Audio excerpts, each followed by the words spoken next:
Okie dokie, I believe we are all the way live. Hello and welcome to my graveyard. I am your host of the evening, the Cemetery Man from Salem, Mass. Always taking names of kicking candy ass, live and in living color, here with you on Grande's Graveyard. And tonight, I am welcomed by not one, not two, but three wonderful special guests only on the graveyard for the Horror Roundtable Volume 7, The New Blood.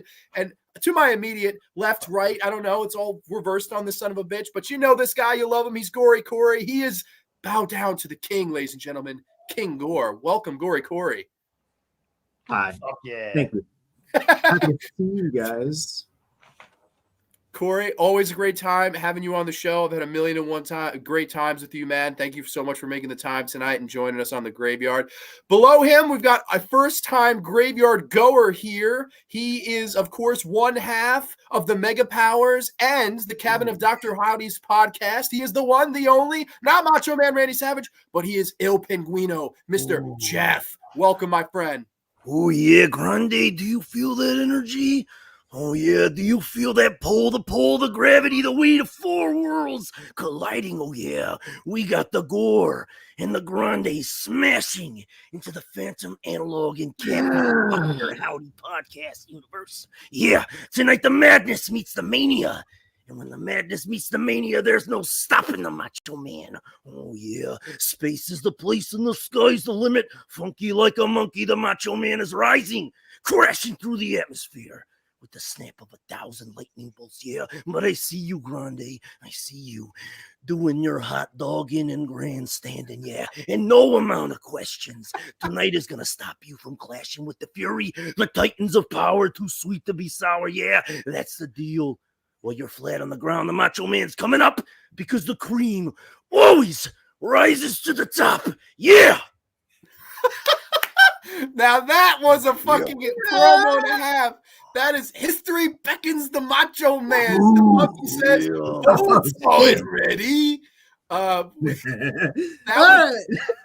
think you got to snap into a Slim Jim, dude. He went so hard his camera went out of focus.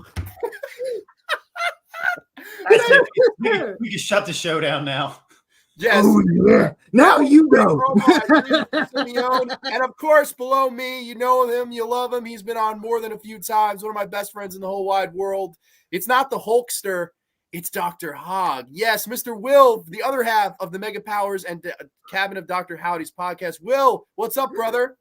What's going on, brother? It's been about a year and a few months since the last time I was on the graveyard. And I got to be honest with you, brother. I've been sitting in the same room ever since for a year and some change, but I've never been lonely with my 27-inch pythons by my side, brother. And I got to tell you something, from one brother to another, nice to meet you, brother, and it's good to have a brother on. Yeah, brother. Ooh, yeah. The Mega Powers just exploded. Oh, he's lifting weights now. Oh, yeah. Fire, you guys got to do the handshake. Fire. Yeah. Oh, shit. Dig it. That's too much for me. I don't know where I'm going if I do It's that too one. good. It's too good. Yeah, don't burn yourself out on the beginning of this thing. But yes, no, I'm so happy to have you guys on. This was a pleasant surprise. I had no idea you guys were going to dress up as the two most iconic wrestlers of the 1980s. But here we are, live in a living color on the show. And let's check in with the chat here. Mr. Robert Simeone's in the house. Mr. Hulkster and Mr. Savage. Oh, yeah, dig it. AJ said, oh, shit. Miss C is here. Ciao, Grande, and friends. Hello. The monkey is here. He says it's Bonesaw from Spider-Man. Ciao, Grande. What a table. All hail to the king and Mega Powers. Yeah, brother. Whopper Horror is here. Macho Monologue of the Year. Hell yeah. That was a great promo.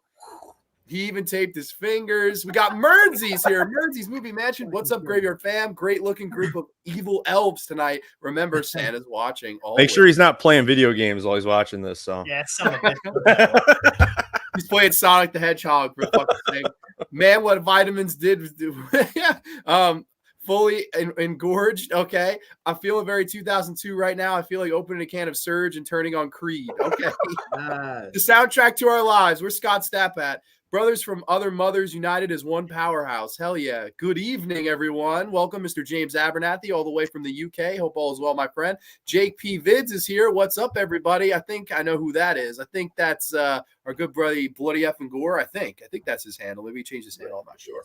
But of course, I'm very excited to have everybody on the show tonight. I love the Horror Roundtable. It's one of my favorite concepts that we do here. Clay is here. He says, "What's up, you bunch of creeps? What's up, good brother Clay?" I love doing these. But before we get the roundtable rolling, before we get these conversations going back and forth, I've got to initiate Mr. Jeff into the Grande's graveyard here, okay? All right, let's hear it. Yes, we got about to pop your cherry, all right? Here's your initiation. Oh, yeah. Oh, yeah. Okay, here we go, Grande. We're going to get it. All right. Here you go. Any two horror celebrities, living or dead, you could pick any two, and you're going to dinner with them. Who are you going with? Where are you eating? What are you eating? Oh, my God. Any two horror celebrities, living or dead? Yes, sir. Let's see. I'd probably do Bruce Campbell for sure, just because I feel like he'd be a lot of fun. But like old school Bruce Campbell before he got like, we're going to wait in a 3-hour line and I'm going to have security guards pat you down before you get a picture with me kind of guy, Like boot camp. Yeah. Old school Bruce Campbell, I feel like would be awesome. Let's see. I'll probably go a little pedestrian here. I'm going to go John Carpenter. I think John Carpenter would be a lot of fun to talk to. I feel like John Carpenter probably would just fucking drink a shit ton of beer and smoke some weed, So, hey, I'm cool with that. Where would we go to eat? Probably just some shitty ass like pizzeria, maybe a gas station. I don't know. Who knows? 7-Eleven. The gas station from Body Bags. I'm gonna take expectations. I'm gonna take him to the local 7-Eleven. My treat. I'll let him pick a roller dog. On the Macho Man. Get him a tornado. I like that. Okay, Bruce and Carpenter and a 7-Eleven. That is definitely. I've never heard anybody say 7-Eleven for that. So that is a extravagant, dinner there. There's 5-star dinners and then there's 1-star dinners like that. But that's not even a 1-star dinner, but yeah, it's a half a star dinner. It's something. But yeah, no. So that I think that's a wonderful answer. I think Carpenter and Campbell would be the two C's, the killer C's right there. I think that's an awesome pick. Sounds like a tag team. Oh yeah, Ash versus the Evil Dead. Before we kick off the roundtable, though, just want to say down below in the comment section, you guys can chat along the way with us, answer the questions along. If you guys are interested, both these guys have awesome content. Of course, King Gore, I have his channel down below in the description box. And then if you're interested, the Cabinet of Dr Howdy Podcast, these two, Dr Hog and Il Pinguino, I also have linked their Spotify if you want to listen to their show. They just had the wonderful Mernzies Movie Mansion on for an episode of Hobo with a Shotgun that I laughed my ass off and almost crashed my car to. True story. Because this son of a bitch made me laugh so fucking hard mentioning Liberace. I won't say in what context, but it was fucking hysterical and I almost crashed. So everybody check out these guys' awesome channels and podcasts. Great people. Very excited to have you on. But I say we kick this son of a bitch off. Okay, who wants to go first on the horror round table of fuck, and then we'll just keep going clockwise. I'll do it. I'll fucking start. King Gore, kick us off, buddy. What's the first topic of the night for the Knights? All right. So, and this is like I really did pull this question out of my ass. I just want you guys to know this. Ooh. But I think it's good. I feel like I'm not the only person that manages to get jump scared in real life once a month. Like, I just get startled sometimes. I also feel like the word startled completely disregards the milliseconds worth of cardiac damage we experience when we get jump scared as adults. So tonight I'm asking, between us men, when's the last time you got genuinely jump scared, like by life, and you thought you were gonna die, but it was like just some normal shit? I'll tell you mine.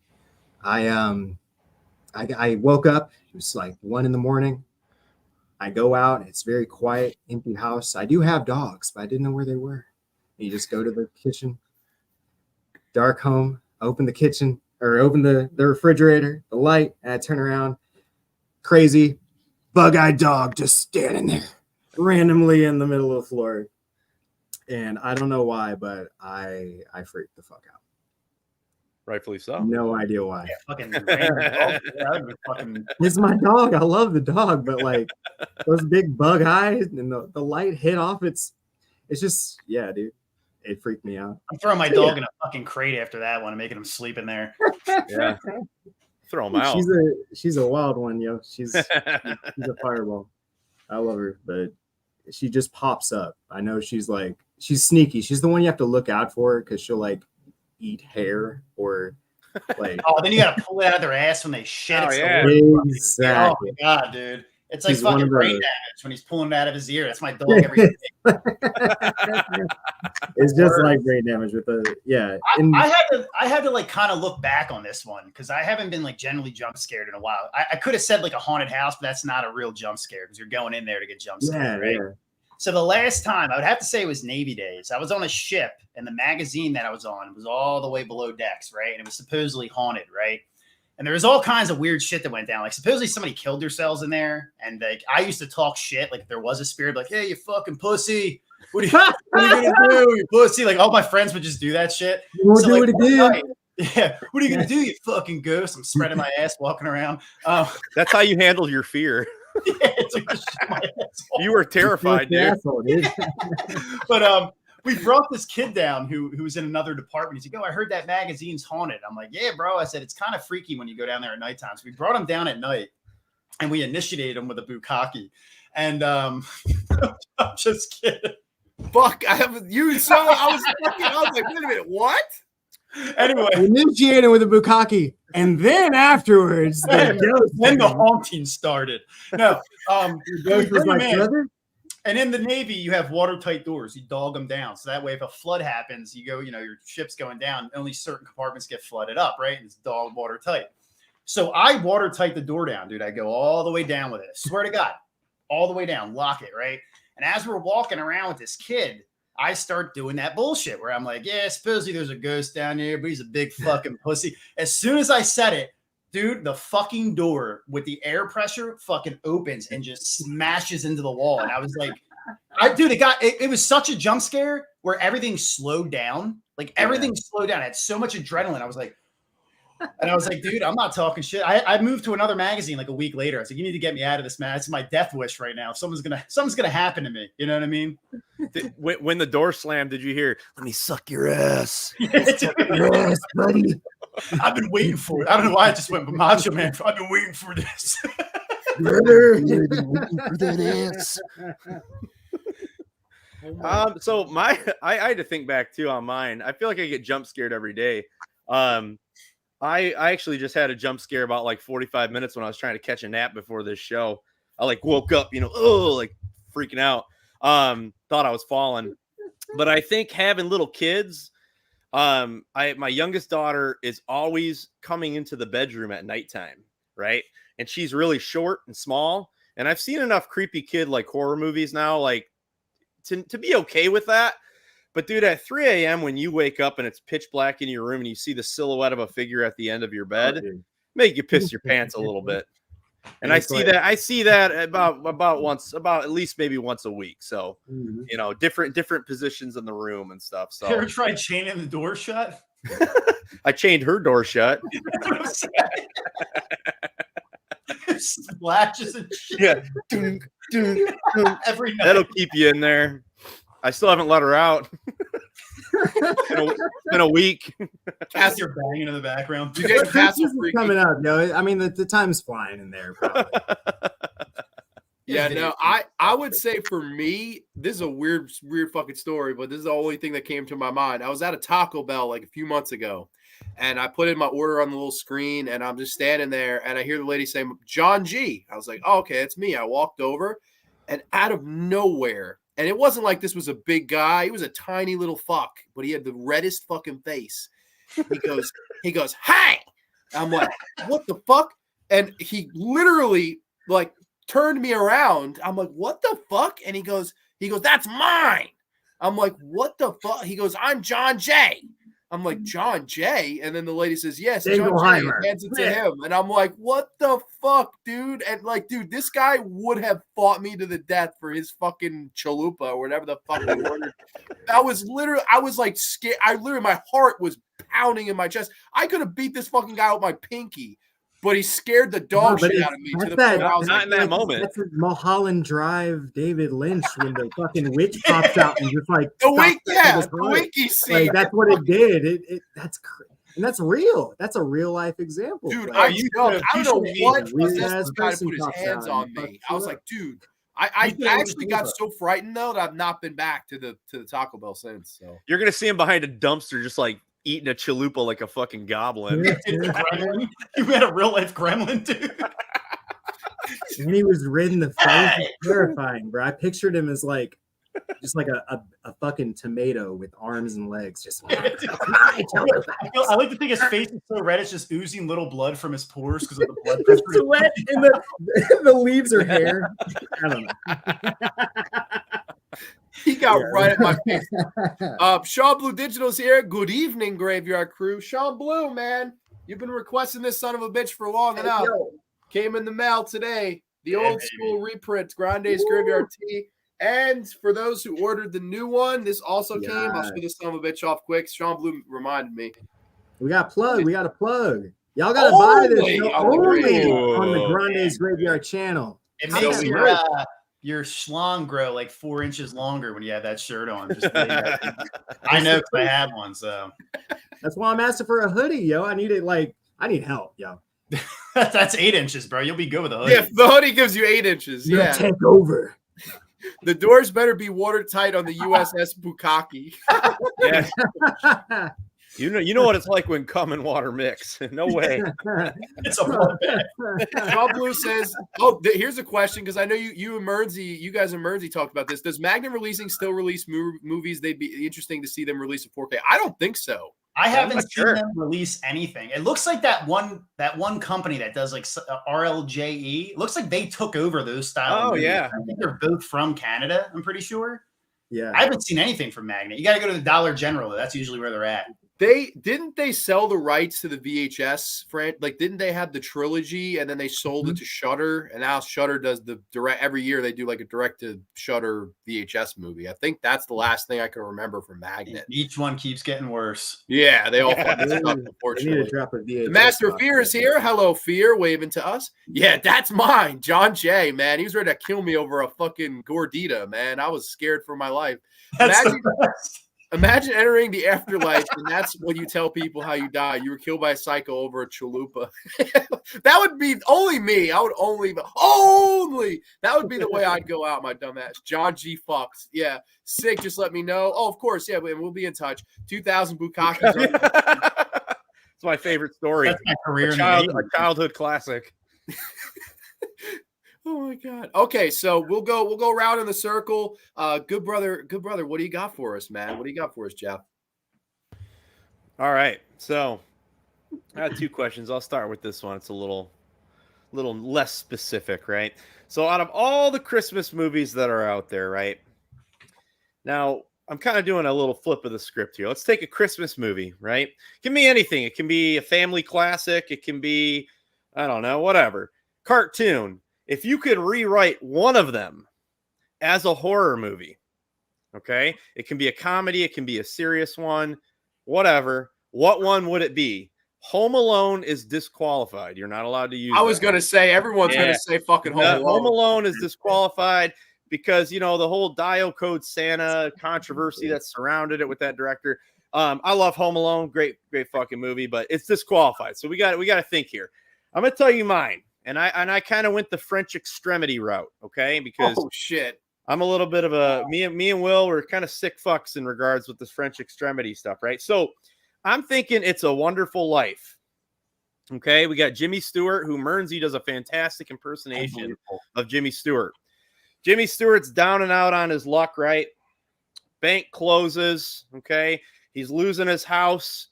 He decides to go on a killing spree. Okay.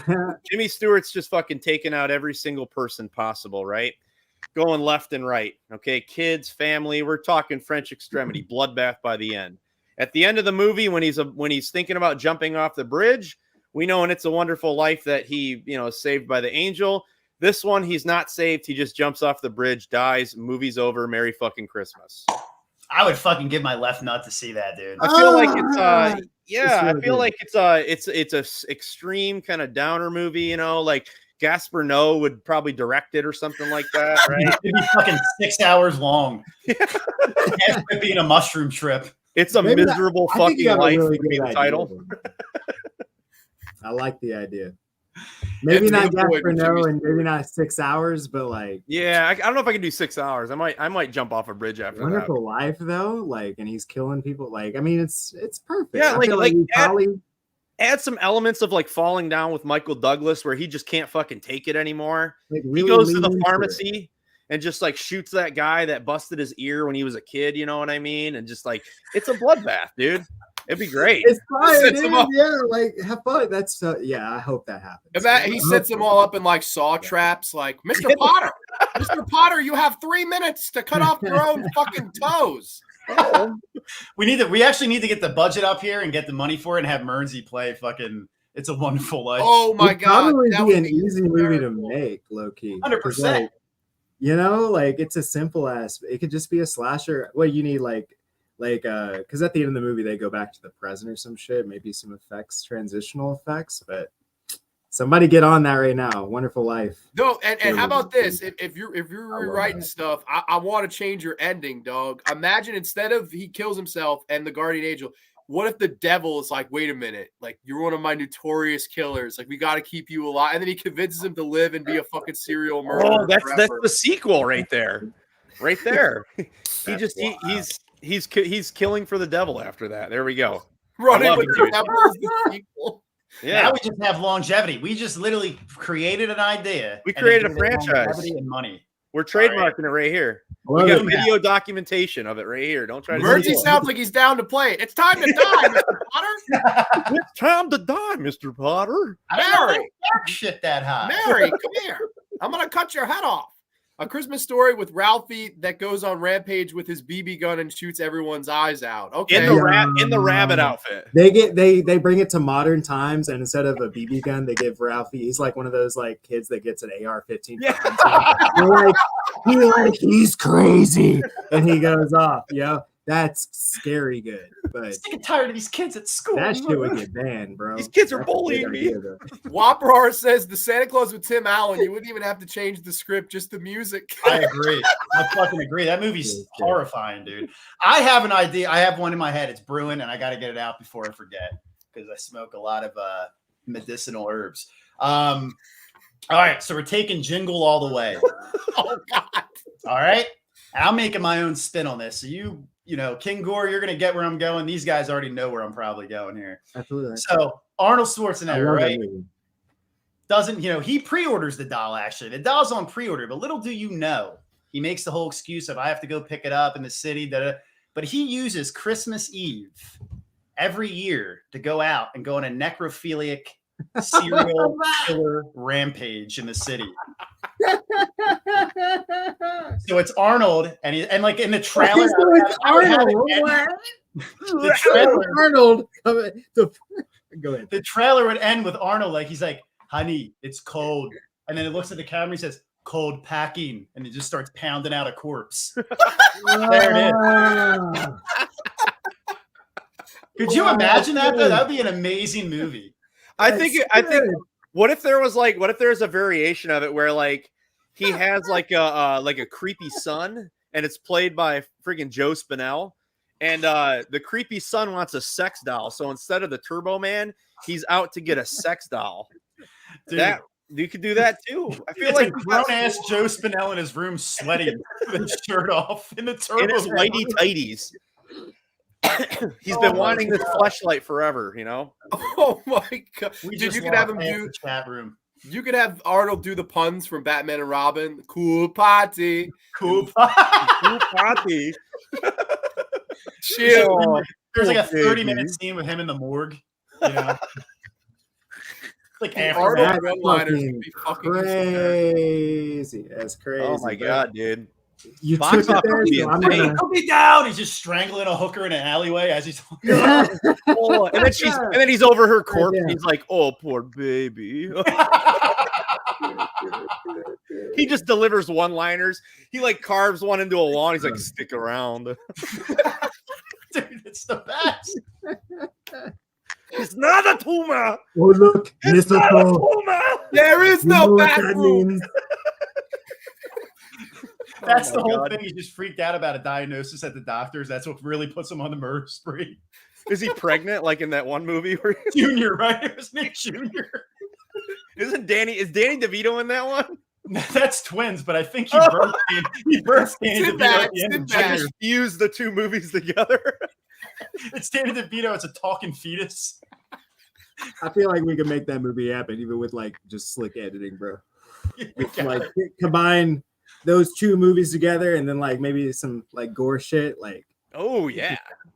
Done, dude. I got to actually go patience. rub one out after my idea, to be honest with you, because I'm all hot now under the collar. It made me like shift gears in my mind, because I was like, how do I want to approach this question? But you went the necrophilia, and I'm like, that's pretty fucked up. Yeah, dude. You got to bring that element to Arnold. He hasn't never cold packed before, and it'd probably be a good movie. It'd probably be a good movie, I like agree. pretty fucked up, but yeah. All right, so what I was thinking, how about this? How about we have the Grinch, and he's living on top of this mountain. He's seeing over Whoville, but the Grinch is actually he's a human trafficker, and he traffics who's. He traffics who's from the top of a mountain. What the fuck? And every Christmas he comes down and steals people's kids and traffics them from his mountain. And so we make a movie surrounding a time where all of Whoville bands together and goes to fucking kill the Grinch. But the Grinch's mountain is built up with like booby traps and Seuss shit. So like he's just like killing off. Like you can make a whole thing where we're hunting down the Grinch who stole our kids. Dude, I love this. I fucking really love that idea, dude. This would be if all these movies were at like a fucking like festival, man, that'd be shut down, I think. You know, I would Give be it in 30 fucking years, bro. Give it 30 years. We're gonna be seeing like because these are good fucking these are good ideas. Like we're not gonna see good ideas. Come on, Dude, I love it. I think Dude, just imagine like it has to be the live action Grinch, like the Jim Carrey makeup, and he's just like pulling Cindy Lou by the pigtail. She's all bloody, and he's like, get out of here! And, like overacting how he does, and everything's in a rhyme. The whole thing has to be in a rhyme. The whole entire time. He's constructing the perfect Who from different body parts from other Who pieces. Why wouldn't you? You can get a good dog mauling scene in there. You know? Oh yeah. Yeah, man. Yeah. That was the only good part of Where Evil Lurks was the dog mauling scene. So why not put the dog mauling scene, have Max just maul a fucking bunch of baby Who's, dude, out of the burrito. Dude, that's terrifying. That's terrifying. Granday's like, who did I Like that's invite how on we should be tonight? doing Grinch. That's how we should be doing A Wonderful Life. I love that idea. But Yeah. Grande, let's move this along a little bit. Grande, Yeah, what the fuck do you mine think? is not going to be as fucked up as that at all. I'm going this. I'm going here though. Bad Santa. Let's Ooh, make go for Bad Santa into a Love horror movie. It celebrates its 20th anniversary this year. Okay, so we got Billy Bob and we got the midget actor that's with him. Forgive me, I don't know his fucking name. Let's say they go into the store and he gets ripped off by the midget guy, and then he just fucking decides to start killing all children and midgets and going around the fucking town killing motherfuckers while still living in the other house and banging that one lady from the bar. And like you just have a total like slasher movie where he really is Bad Santa. Like he murders your ass if you're below a certain height or a fucking child. Or Oh my god! So he's discriminating. Like you're short. You're short, you're done. yes. 4'2". Just be called midget killer. Yeah, There you imagine go. all the cool kill scenes you could do too with short people. Like it's not, if someone kills me, there's only so much you can do. I'm like 6'2", you know what I mean? Yeah, but like a 4 grab a foot. motherfucker and just dunk him into a blender head first. Oh, that's what I was gonna say. Like stick their face in a blender and throw them in the oven. Yeah, you gotta fucking like 3-point it into the blender. Has anyone ever killed anyone with like an immersion blender in a movie? Like stuck it down their mouth and just turned it on? Yo, I don't know. That might be in your Jingle All the Way movie if you want. There we go. I love that kill. That's a good kill. Yeah, Anything with a blender is generally that's going to be some Dude, fun. that saw kill with the fish hook down the stomach is one of the Oh, grossest. Which one was that on? things Oh, I've yeah. ever seen. I That think it was was Saw like 5 Saw or 6. 7. Saw 7. yeah. No, I love how no one really knew at first. Like Saw 6, Saw 7. It was one of it was They're like all one of the the same. later ones. They were really trying. Like One of hey, them. this is fucked up. One of those. Sean Blue says, imagine Edward Scissorhands as a straightforward horror movie, not an official Christmas movie, but it's something I watched during the holiday season. Aiden saying, what the fuck? I believe that was to the fucking Arnold Schwarzenegger one of one. them. Yeah, Arnold's NC-17 film right there. Yeah, absolutely. The Necrophiles 2, Necromantic 3 with Arnold, Necromantic. Hugo Oh, there we Guzman go. is There's here. Hugo. Hello, boys. Just came in at the right time talking about necrophilia and sex styles. Only. Speaking of only, Ola Grande, Texas. You mentioned it and it summoned fucking Hugo to come right in here. You said sex dolls and he was like, woke up from a nap, decided to come on. Dude. You said sex like dolls fucking- and Hugo came a running. It's like Candyman, but you just say sex dolls and Hugo appears. You pulled a Peter Bark, dude, from Burial Ground. Fucking Whopper says the Who Man trafficker. Whoa, I love it. I love it. That's scary, dude. People would freak the fuck out. Hollywood's talking to us. Corey Aiden says he'd watch your Grinch movie. So there you go. Hey, Sean, been great. Hello, nice bro. Roadhouse with Billy from Black Christmas as the bouncer. Okay, that's an interesting Hiding on the idea. walls, taking out fucking trash. He's like upstairs just taking notes. Hugo says, I'll play the midget on 411. Okay, we got our lead victim midget. There we go. AJ says, do that blender charade again, Will.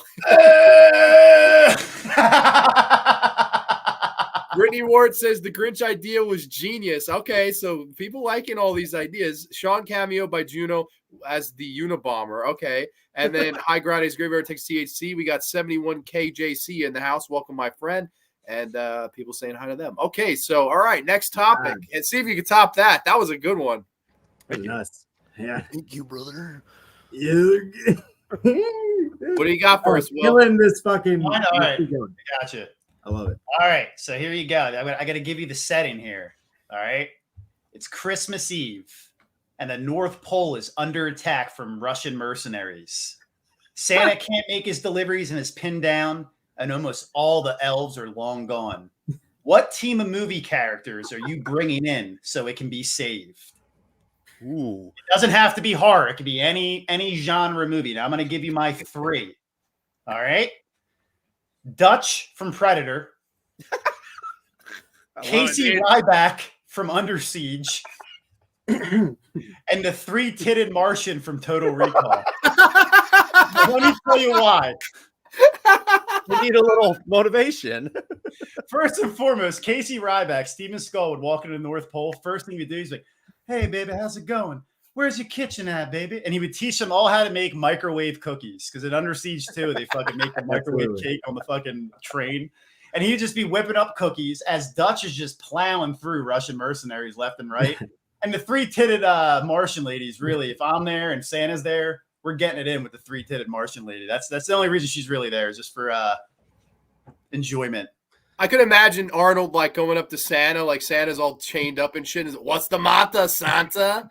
Government having you push too many pencils? Fucking, that would be ugly epic, motherfucker. But yeah, dude, definitely Steven Seagal though, because he would definitely harass. Like he would end up assaulting the Russian mercenaries, but not in a violent way. So it's Under Siege Steven Seagal, or is it like current fat Steven Seagal? Oh no, it's the character Casey Ryback, but I want him to be fat. Oh Steven. yeah, like burrito eating, It's all farting right. in his sleep Steven Seagal. Yeah, have you, dude, I watch his shit on Tubi all the time, like the direct-to-video ones. And there's ones called Navy SEALs. He's so fat and out of shape that everyone's fighting. They're like, clearing houses and shit. And Steven Seagal is on a fucking rooftop with a sniper rifle, doesn't move once the whole time. He's just like, oh, we got some movement down in the northeast corridor, baby. All right, get him real quick. Baby. It's like he pays for his own cameraman to camp out next to him the whole fucking. We're moving today. Take as many shots as you can. I had Burger King for lunch, so we're just gonna hang out here today. Let's do the sniper shots. I'll give you 158 takes. We'll just keep doing the line. It's just 12 hours of deleted scenes of just his daily life. It's just Russian models and Burger King. Motherfucker's lazy as shit. What was the question? It was damn. All right, it was so the North putting Pole a under team attack. to save Santa, right? Who's the team you would bring in from any movie? Doesn't have to be He's horror. like on a snowy cover or surrounded by snow and shit. Oh yeah. I'm saying let's bring in gremlins because water, right? And they're like body heat. Like we could just like throw a bunch of Are you trying to multiply a bunch of gremlins in the North I'm saying Pole? exactly. I'm saying throw one gremlin in the snow and watch him explode into a bunch of gremlins and shit because it's surrounded by water and it's like that'd be cool. I just picture love like how your plan is to save Christmas, but in reality, you just fucked it up even more. you're so bad. Maybe we need a separate team because I feel like I looked at the gremlins as a weapon of mass destruction. Like it's like the ending, you know what I mean? Just drop them on and the movie ends like with it exploding, and you know. There you go. How about this? We send in let's send in the crew from Arena, bro. Let's send the guys that were like fighting monsters in space down. And then they have the gremlin bomb and they drop the gremlin bomb. See, there you go.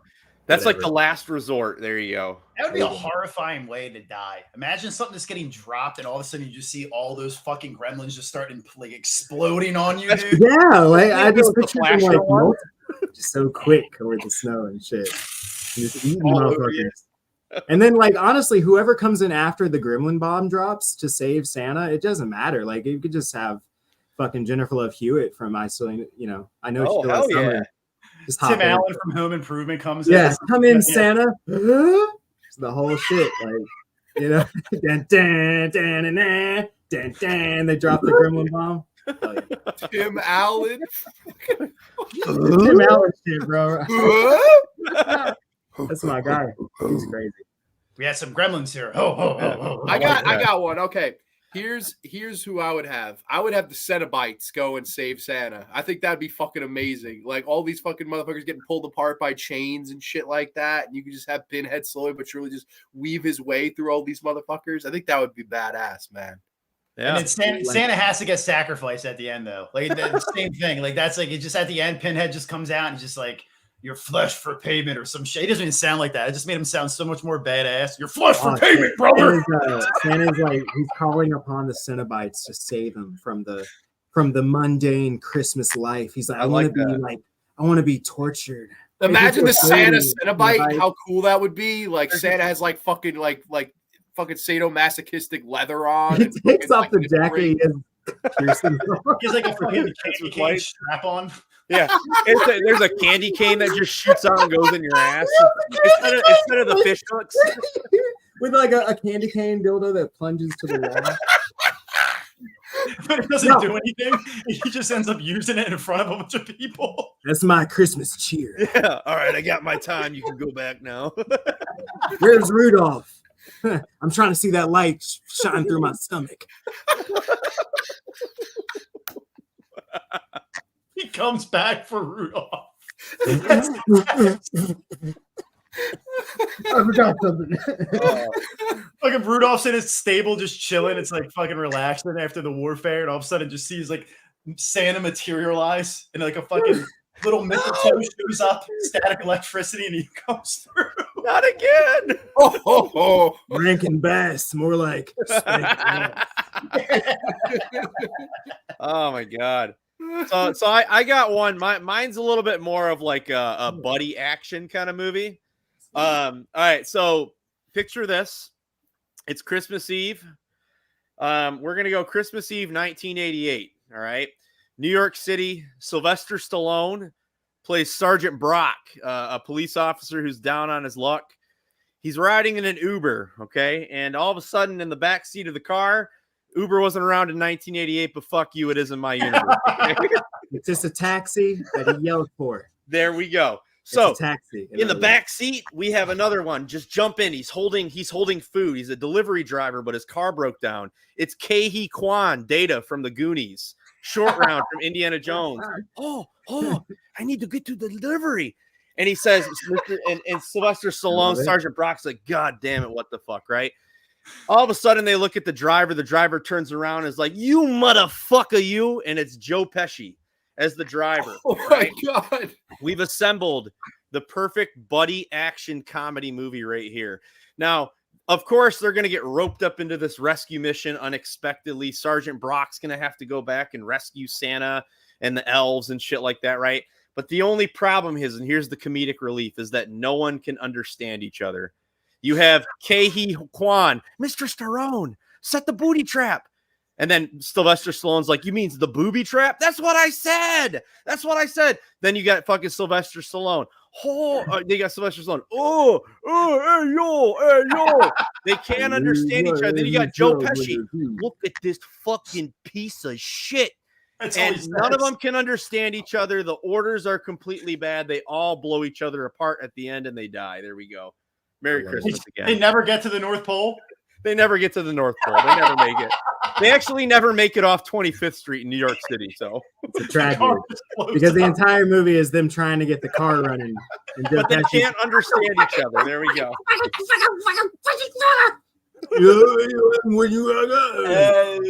Hey, yo, Joe, I don't think it's been nice to be saying those bad words around this little boy. You know what I mean? I gotta do what I gotta do. I might have had a few drinks. Okay. You throw all 4 of those guys or all 5 of those people's audio over the same track at once, it's going to sound like just VHS static. Just it's the brown noise. Everyone just starts shitting their pants. Everyone's going to shit their pants. Joe Pesci calls him like for fucking Raging Bull. You listening? Your mother sucks fucking big fucking elephant dicks. You got that?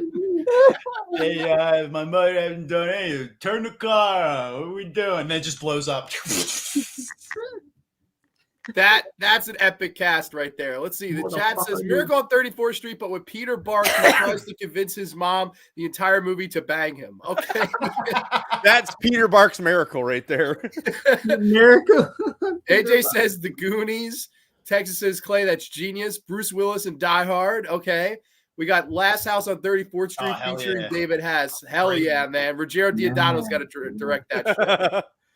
That's a good one. I'm bringing up Space Girl from Life Force, Matilda May, Mike Harrigan for Predator 2, and Frank Booth from Blue Velvet. That's a trio. What the fuck is Frank Booth? Frank Booth's just gonna get high the whole time on he's just nitrous oxide. Fuckers. What the fuck? Chocolate Factory Massacre with Jeffrey Combs. Okay. There you go. Harold and Maude. Linnea Quigley as her demon character from Night of the Demons. Joe Braxton from Busting Loose. Okay. Oh, yeah. Okay. Sadomasochistic Santa. Yeah, that's something I need to see in my life. Someone should give Russell a budget to work with these ideas. The Gorgonites from Small Soldiers. That's a throwback. Yeah, Absolutely. Dude. They wouldn't last, dude. The Gorgonites wouldn't last 2 seconds in my room. I can tell you that right now. Oh my god. Oh yeah, dude. I would be. That is the 4K. The Small Soldiers have one out? I don't know. Dude. I love that movie though. Yeah. I've never seen it, but like I feel like a lot of these like old like 80s, 90s kids movies, man. That was Joe Dante, man. Right? Didn't Joe Dante? Joe Dante, yeah. Had my brother took me to see that in the theaters, man. It was great. I love that movie. That movie is awesome. But honestly, think of the possibilities of having those toys. What, like shoving them in your ass? Oh yeah, dude, tickling your balls. Like all the angles and stuff, dude. Like the details. Archer's shooting arrows at me the whole time. I'm talking like a NECA, like one of those boxing. Nah, the articulation nowadays on these toys is insane. They're so out of pocket, dude. Oh my god! All right, so let's hop into my topic here. You guys have heard of the game of kill one, fuck one, marry one. I put a spin on it. This is not kill one, fuck one, marry one, but erase one, embrace one, and retrace one. Okay, so one of these you're gonna have to erase. One of them you're gonna have to embrace, and the other one you're gonna have to retrace. So relook at it, give it another look. 3 styles of horror movies. We got Hammer horror, neo slashers, which would be like the 90s, like self-aware, like Scream, I Know What You Did Last Summer, Valentine, shit like that. And finally, paranormal horror movies of any era.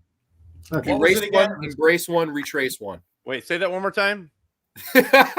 Erase one, retrace one, and embrace one here. Okay, Hammer horror, neo slashers, basically like late 90s self-aware horror, and then paranormal horror. I gotcha. I have my answer, and I really do. Go for it. So Go for it, man. When you went for paranormal, it flew right into it. I think paranormal is completely bastardized at this point. I feel that paranormal can be lumped into any other subgenre, and I feel like it can be a cheap ploy to sell a story that can be half baked. That's why we have like a surplus of kind of mid-level supernatural movies. So I would erase supernatural. I want to embrace. What was it? Erase, retrace, and embrace. So one you love, one you erase, one you take another look back on with open eyes. Okay. I'm gonna retrace Hammer 100% because that's my most slept on thing that I know a lot of people love, and I sleep on it, dude. And I love neo horror. I think the early 2000s stuff is what I'm currently getting reacquainted with and realizing, oh damn, this had this much of effect on me, and like I'm discovering all the gems of the neo stuff. So that's what I would say I love. So very cool. Good answer, huh? Hell yeah. Now with the retrace, can that also mean like you're just gonna like you have the power to realign that whole genre and make it into something better? No. So you're revisiting the movies that are already there. Like you're gonna say, hey, I'm gonna take a few months and revisit some of these movies. Answering.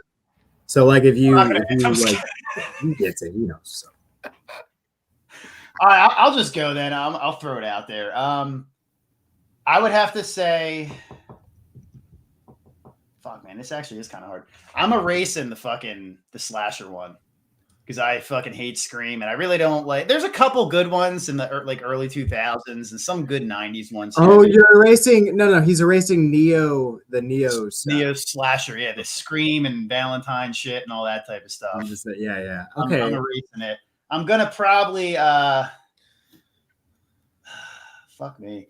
I'm gonna have to say the same thing. Retrace with Hammer because that's another one I haven't really got into. Everyone, like King Gore said, everyone always said, "Oh, you gotta watch this, you gotta watch that." And I'm just a stick in the mud. I never get around to doing it. You know what I mean? There's so many. It's almost like overwhelming how many there is to even start with. You know what I mean? And then I would say I do like the paranormal movies, but I like the good ones, so I can go with the good ones and kind of just ignore the shitty ones, which is a lot more. But I would say embrace the paranormal because they do scare me. Because like Session 9's a paranormal type movie, you know, psychological, paranormal, weird shit going on. It's one of the best. Yeah, that'd be my answer for that one. That was hard, man. Thanks a lot. That's a good question, dude. I'm going to piggyback off you, Will, because I like what you said, and I would erase too the neo slashers. I'm a little older, so I remember when those movies came out, I wasn't really a big fan of them. Just because it was like Scream, I don't mind I don't mind Scream 1 and 2. Like I think they're pretty good movies, right? Wes Craven was a good director, and I like the concept of them. I Know What You Did Last Summer. I remember watching that when I was in middle school too. I like that. You know, it's a good one. It just got overbearing, and then what I got pissed about was all the remakes. It was like literally they were just mining fucking 1980s slasher movies and remaking fucking everything that they could. And so I would erase those ones, you know. Like the Screams are cool. I don't mind those, but I feel like it started that whole trend of like, let's put like, you know, Tiger Beat fucking stars in these movies and let's remake them for the current generation. I have a good question for you. So do you think that the fact that the neo slashers kind of gave birth to the wave of remakes that we ended up getting, and as to why you would like, and I'm not disagreeing with you either, obviously, because it's just it's the truth. Like we've seen ever since like Valentine and those things that went along, and they were like, oh, we're getting pretty good at these modern slashers. Well, they knew at some point. At some point, they just decided like we're just going to strictly remake stuff. Yeah. And, like, well, and that's exactly what it is. It's like, because like I wouldn't necessarily erase Scream. Like I thought Scream was a cool concept. I know it gets shit on a lot on Instagram and stuff, but I thought it was a cool concept.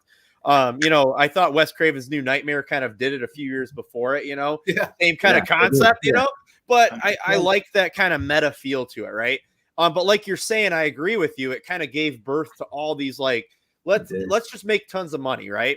Yeah. I'm not saying all the remakes were terrible. You know, we talked about The Hills Have Eyes and a lot of those were pretty good. You know what I mean? But yeah, I would probably erase that because I felt like that was such a period of like, for me personally, like I look to like the French movies, you know, like they were like the antithesis of like all of the fucking remakes that were out in the early 2000s. You know, like you had what movies they could have been doing. America could have been doing stories like this, but instead they opted for and instead they were remaking French movies. You know, Exactly. Yeah, exactly. They were remaking French movies, and like that's such a good fucking point, dude. Really good. And that's the thing. They could have been doing more. So I would erase those.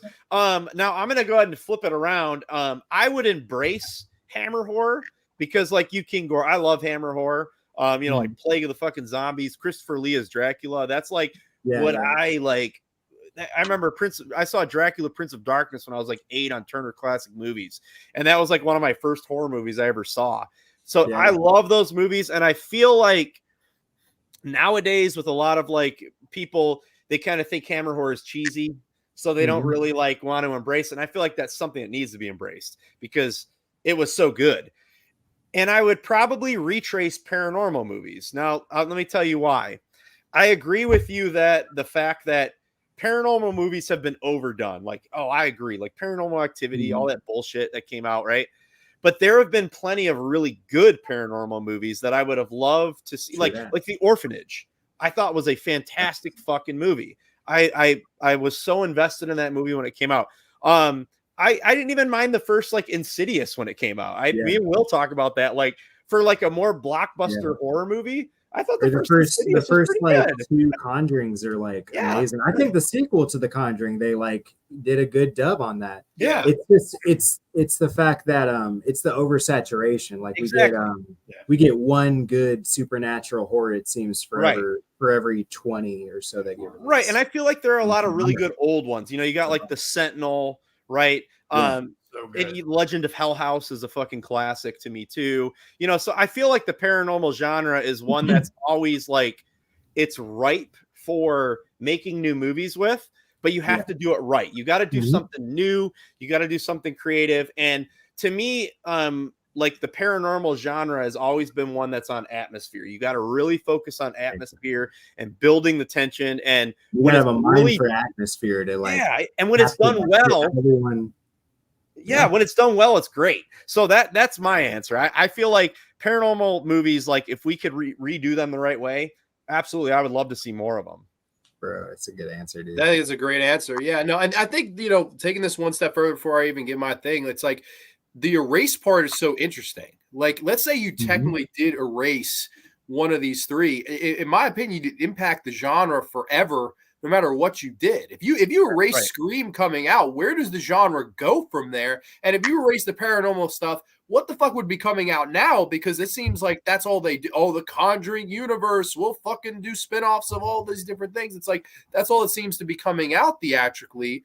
And then Hammer is just like historic. So, you erase any of those 3, I think you throw a huge monkey wrench in the history of the genre. So that's where I really wanted to tackle this question. I was like, I think that's interesting here. But I would personally, I'm erasing Hammer. I always found Hammer just dull.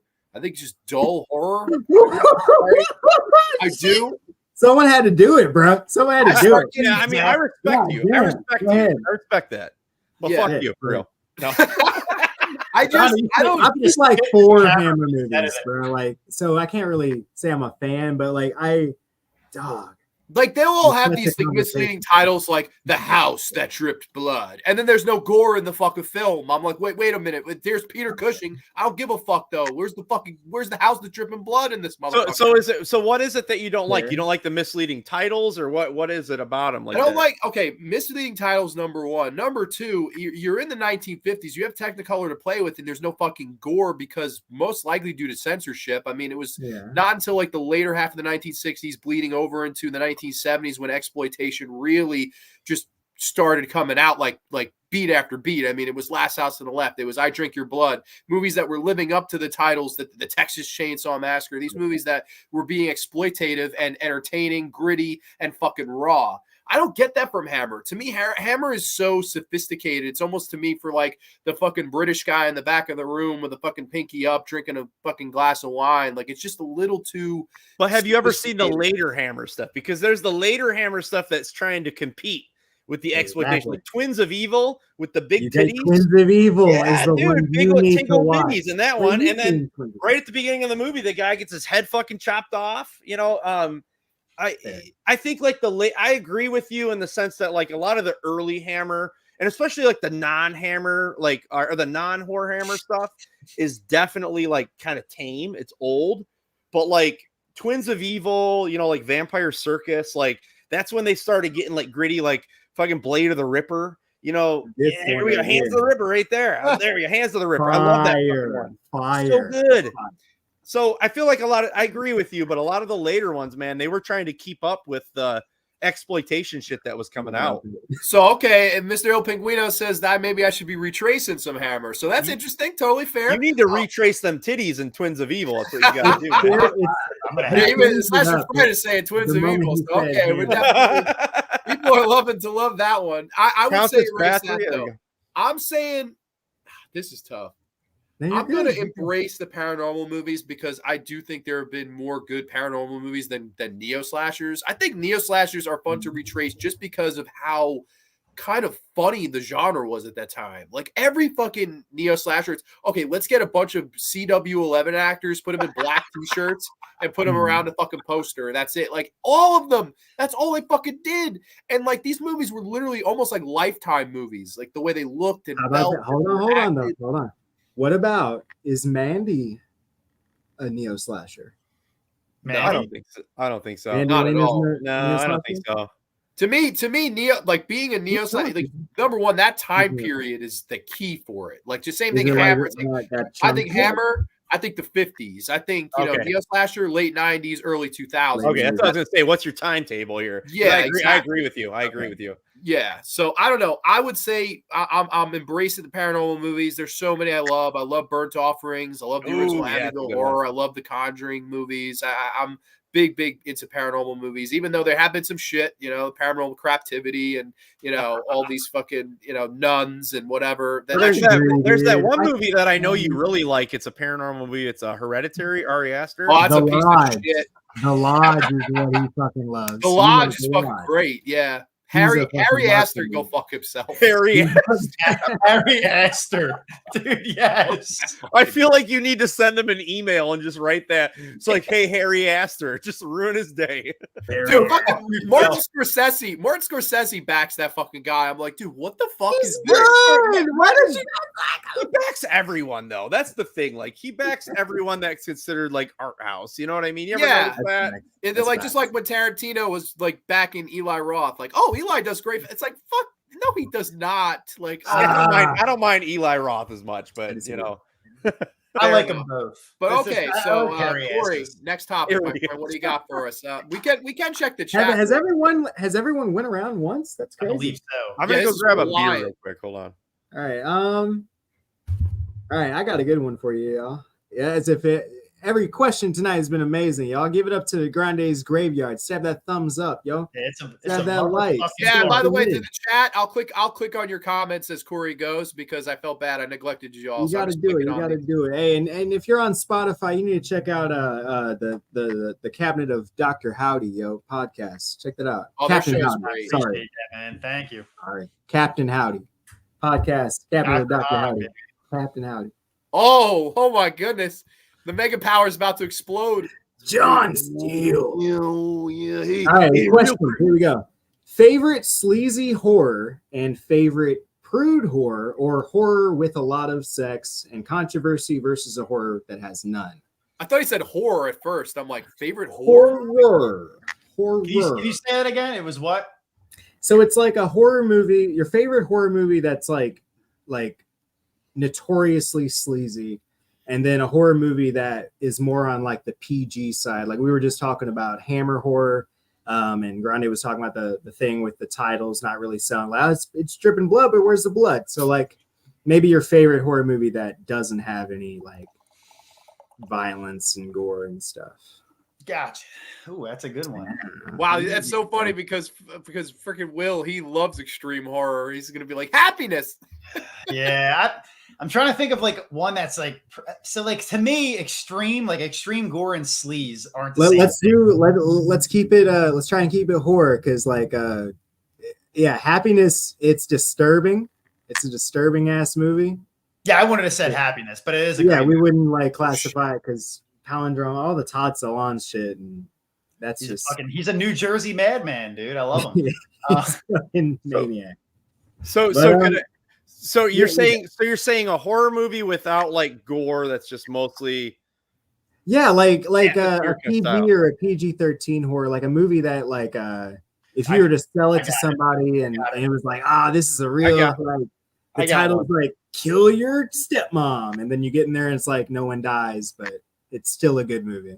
Okay, I got one that freaked me out as a kid. Will knows this one already. God damn it! You're gonna take the one I thought of, you son of a bitch. Well, dude, okay, let's say it I together. like Go, your classic go. Dragon Ball Wait. Z poster on that door is fucking. I'm Okay. sorry, but it's like it is. Sorry, Will. I thought, hey, I got the story of why I'm freaked out by windows right now. Oh my god. So the movie that I always have been freaked out by has been Lady in White. That movie, I saw that movie on like the Family Channel when I was a kid. I don't know if you guys remember the Family Channel, but they showed it. And my God, that scene where she's by the window and she's watching them sleep. Dude, that scared the fucking shit out of me as a kid. I still to this day will cover up my windows because it was the fucking grandma from Who's the Boss. And she's just like watching him through the window while he's sleeping. And I remember seeing that and being like, what the fuck, dude? No way. And just her makeup and the way she looked, fucking, it scared me. I mean, I was scared of that grandma. Like, I remember like watching Who's the Boss and I'd see her on the credits and I'd be like, fuck, Jesus Christ. Like, it's terrifying. Like, that's one movie right there. There's no gore. It's like a kid's movie, but it's kind of dark too. Like the whole scene where he's like watching he's watching her die, like the ghost of her die in the closet. And she's like getting strangled and then the body gets dragged by like the invisible specter. Dude, like that's fucked up as a kid's movie. You know what I mean? Like parents would freak out about that nowadays, but I love that one. It's such a good one. Sorry, Will. I love you, man. You piece of shit.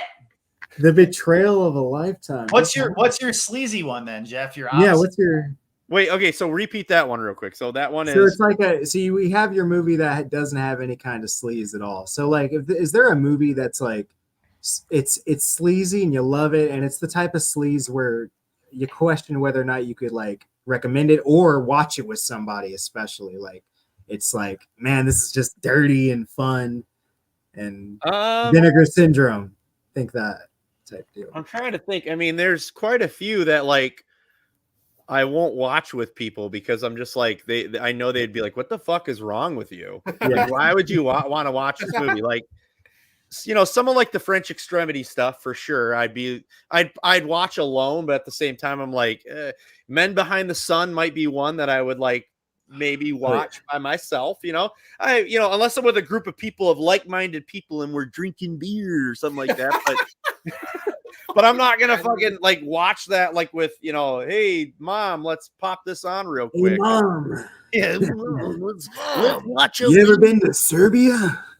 Dude, yeah, there you go. There's another one. It's like great one. I can't really name a movie specifically, but yeah, anything like that is like, any like. Yeah, but like you watch a lot of 70s stuff with like a lot of nudity. You don't have to think disturbing or extreme, but like like the 70s stuff with a bunch of nudity, and it's like, man, this is just sleazy. Dude, Jeff, it's funny. I thought I was gonna have both your like I thought I knew what you're gonna say for Lady in White short, and I thought you were gonna say New York Ripper. I'm surprised you didn't sleaze New York that. Ripper I'd watch. I mean, that one's pretty brutal. The New York Ripper. It's brutal, but I'd watch that with people. I mean, that's just that's brutal for the sake of being brutal, But like, I'm talking like uncomfortable, like the R word. I don't really want to say on Grande's show, but like the uncomfortable scenes where like Irreversible, like a 10-minute R word scene. You know what I mean? Like, I don't really, I don't know if I want to sit there with someone and like, hey, you enjoying the movie? Popcorn's good. Yeah. Okay. How about that fire extinguisher in my house, dude? How about that? I got you.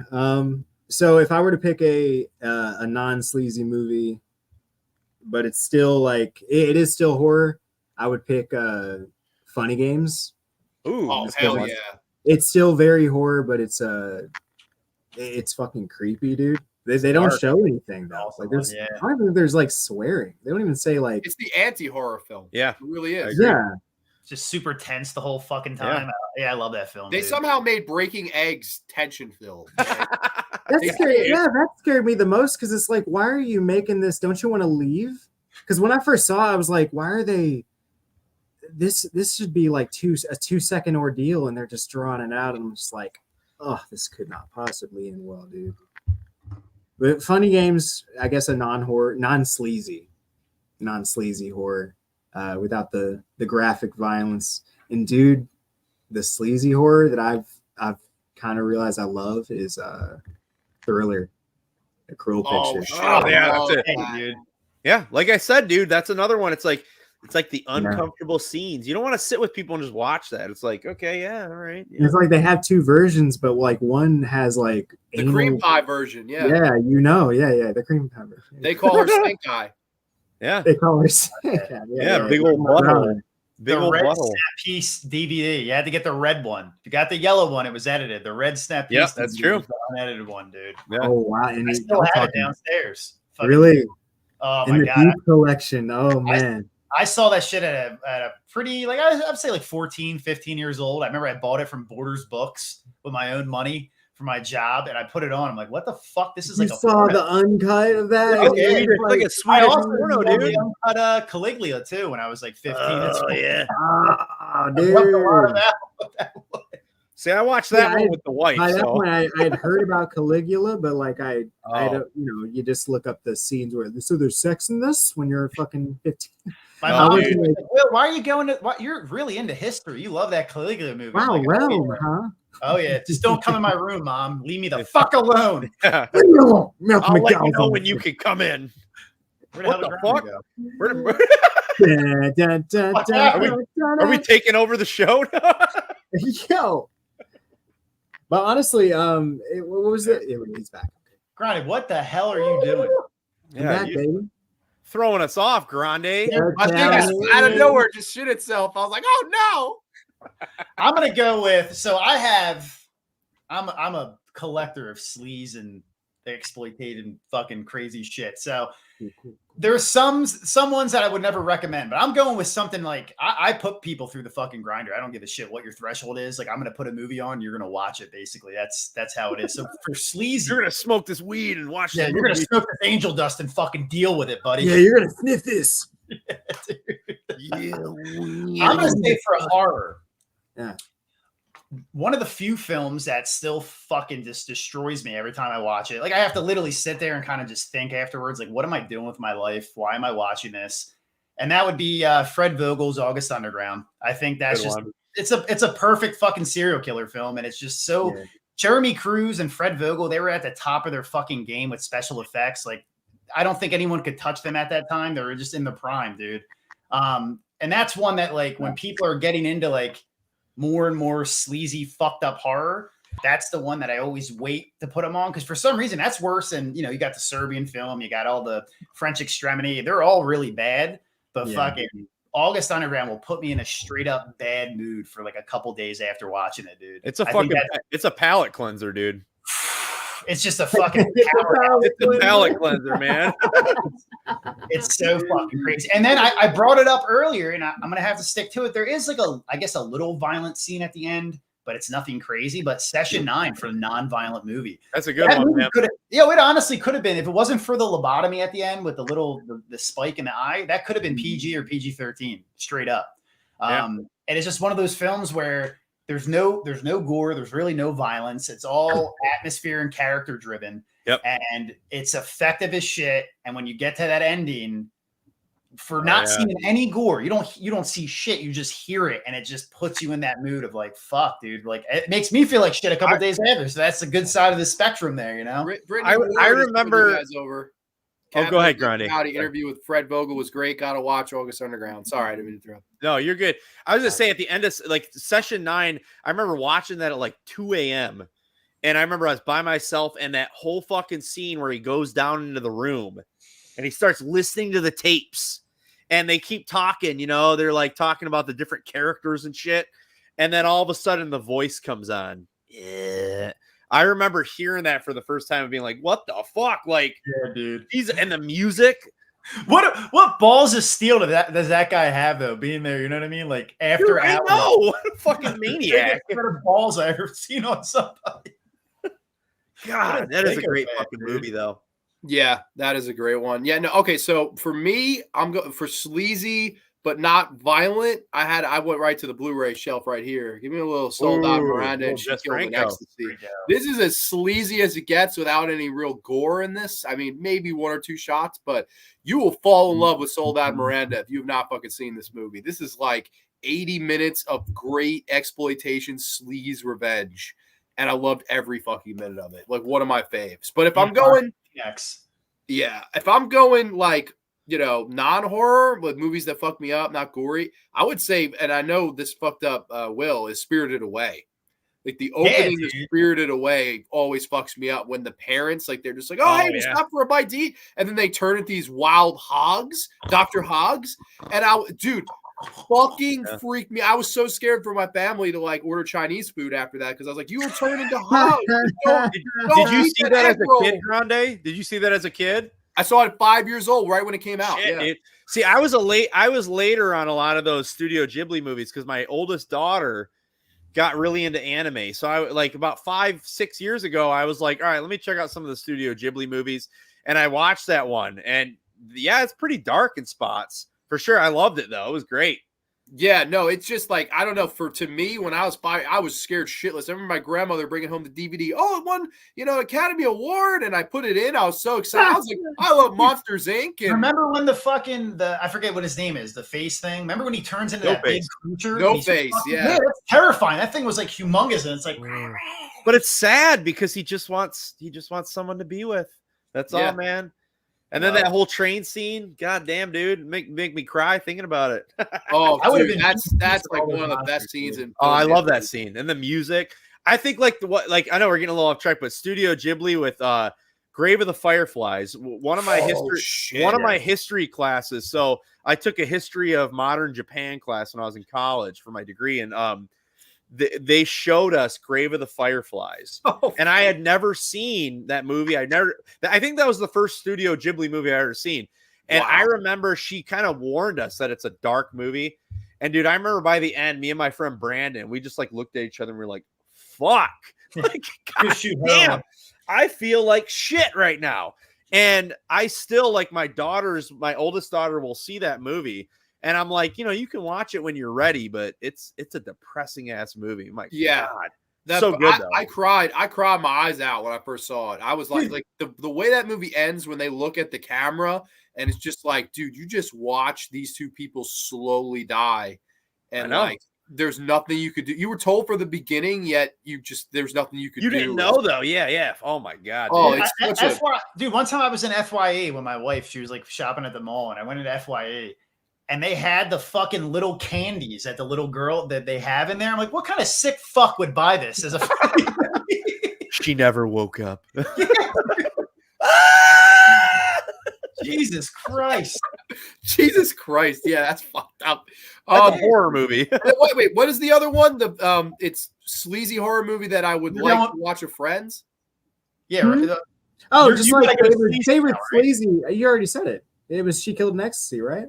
But I thought you said sleazy without violence and then sleazy with. Spirited Away. No, the third question was, which movie would you jerk off with to friends? Yeah. You answered the question. You already answered it, dude. You said Spirited Away. So there you go. Yeah. Ronnie, but what would you jerk off to, right?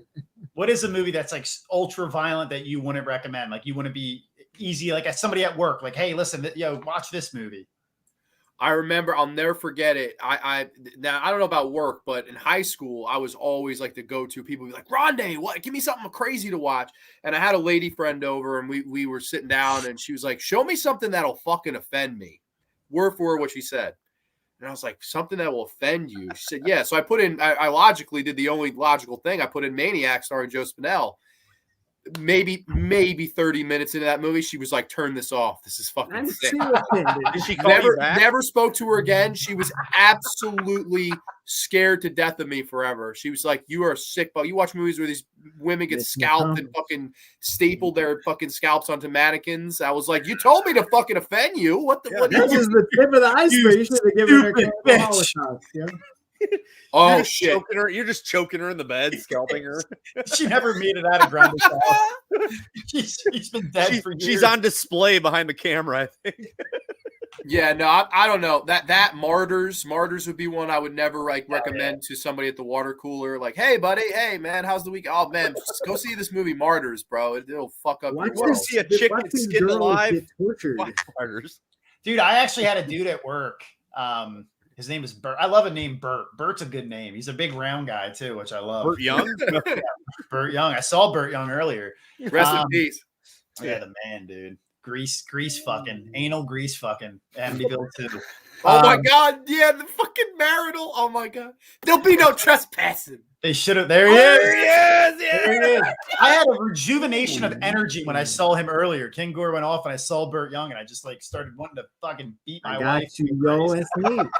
They're not me. Amityville 2, baby. So this dude, dude, he's like, you're into horror movies, da da da. He's like, Rocky. I probably shouldn't have done this as a manager, but he's like, can you recommend me a horror movie? I said, better yet, bro, I'll bring 2 movies in for you tomorrow, right? And I brought him in August Underground and August Underground Mortem, bro. And I let him. Hey, that's fucked. So 2 weeks later, he comes back. He's a terrorist. He's a bro, horror. he fucking handed him in and just looked at me and he's like, what the fuck is the matter with you? And I'm like, you asked for it, buddy. You asked for it. Did you get a call from HR? I don't know what he was talking about. I gave him August Rush. I thought it was August Rush. This guy's a sicko. He returned DVDs to me with snuff films on it. Just blame him the whole time. You filmed over my shit. Who does that? Honestly, literally, from a technical standpoint, who does? I should have said to him, how many times did you nut after he handed me back the DVD? You couldn't even open the case. Just rip off. Takes the mega powers to open the case. Kubrick says Sallow, Clockwork Orange, Funny Games, Perfect Date movies. I did go on a date to see a Clockwork Orange. That didn't go well either. Your fucking date nights are wild, Grande. I know. Jesus Christ, Grande. Can't handle Clockwork Orange. You can't handle me. The can't handle me. Stranger for me. Akrani, have you seen Lady Hyde? A straight homage to She Killed. I did not see that, but I saw they remade She Killed an Ecstasy. It's called He Killed an Ecstasy. And it pisses me off that happened. But did it star Liberace? No. The fucking Liberace with a shotgun joke on that was hysterical. Watch Ichi the Killer with my ex last year, and she flipped out halfway through. Oh, nice. Okay, that became her ex. I always recommend audition to people who are about to start dating. Oh, of course, you gotta love some Ihi Sheena vomiting in a bowl and feeding it to a guy. Nothing better. Yeah, dude, that scene's so fucked up. That's so dude. I love the slow burn of that too, because you could really fucking joke somebody with that one. Like, oh yeah, it's like a romantic drama comedy. Just watch it, and then as soon as they get to the end, it's just completely fucked. There's a twist. Yeah, a little bit of a twist and a little bit of a. It's like a Japanese M. Night Shyamalan movie. It's pretty good. Put it on. Yeah, it's like The Village. You gotta there's something. They turned Spirited Away into a stage production. Okay, you want to get really scared shitless. We got to put that on. Eat an eighth of mushrooms and go to the fucking theater for that one. Yeah, I remember you telling me, you were like, I had mushrooms and it all made sense. And I cried watching Spirited Away. I'm like, oh, that doesn't surprise me, Mr. Dr. Hogg. But all right, next topic. Jeff, what do you got for us, brother? All right. Oh, yeah, so it was the night before Christmas when all through the house, not a creature was stirring except Tom Savini. Oh, he was in the bathroom, pants to ankles, over lusciousgothgirls.com. The stockings were stuffed by the chimney with care, in hopes that St. Nicholas would soon be there. Down through the chimney he came. He put out presents for all the children, the grandchildren, Mrs. Savini herself. But he noticed that he was one present short. Oh, yeah. He didn't have one for Tom Savini. Santa knew that his magic sack could produce a present at the drop of a hat. So he thought, with a little help from the viewers and the guests, what present would make Tom Savini's 2023 Christmas one to remember? Oh, yeah. Wow. I'll start it off. Please. I'll start it off.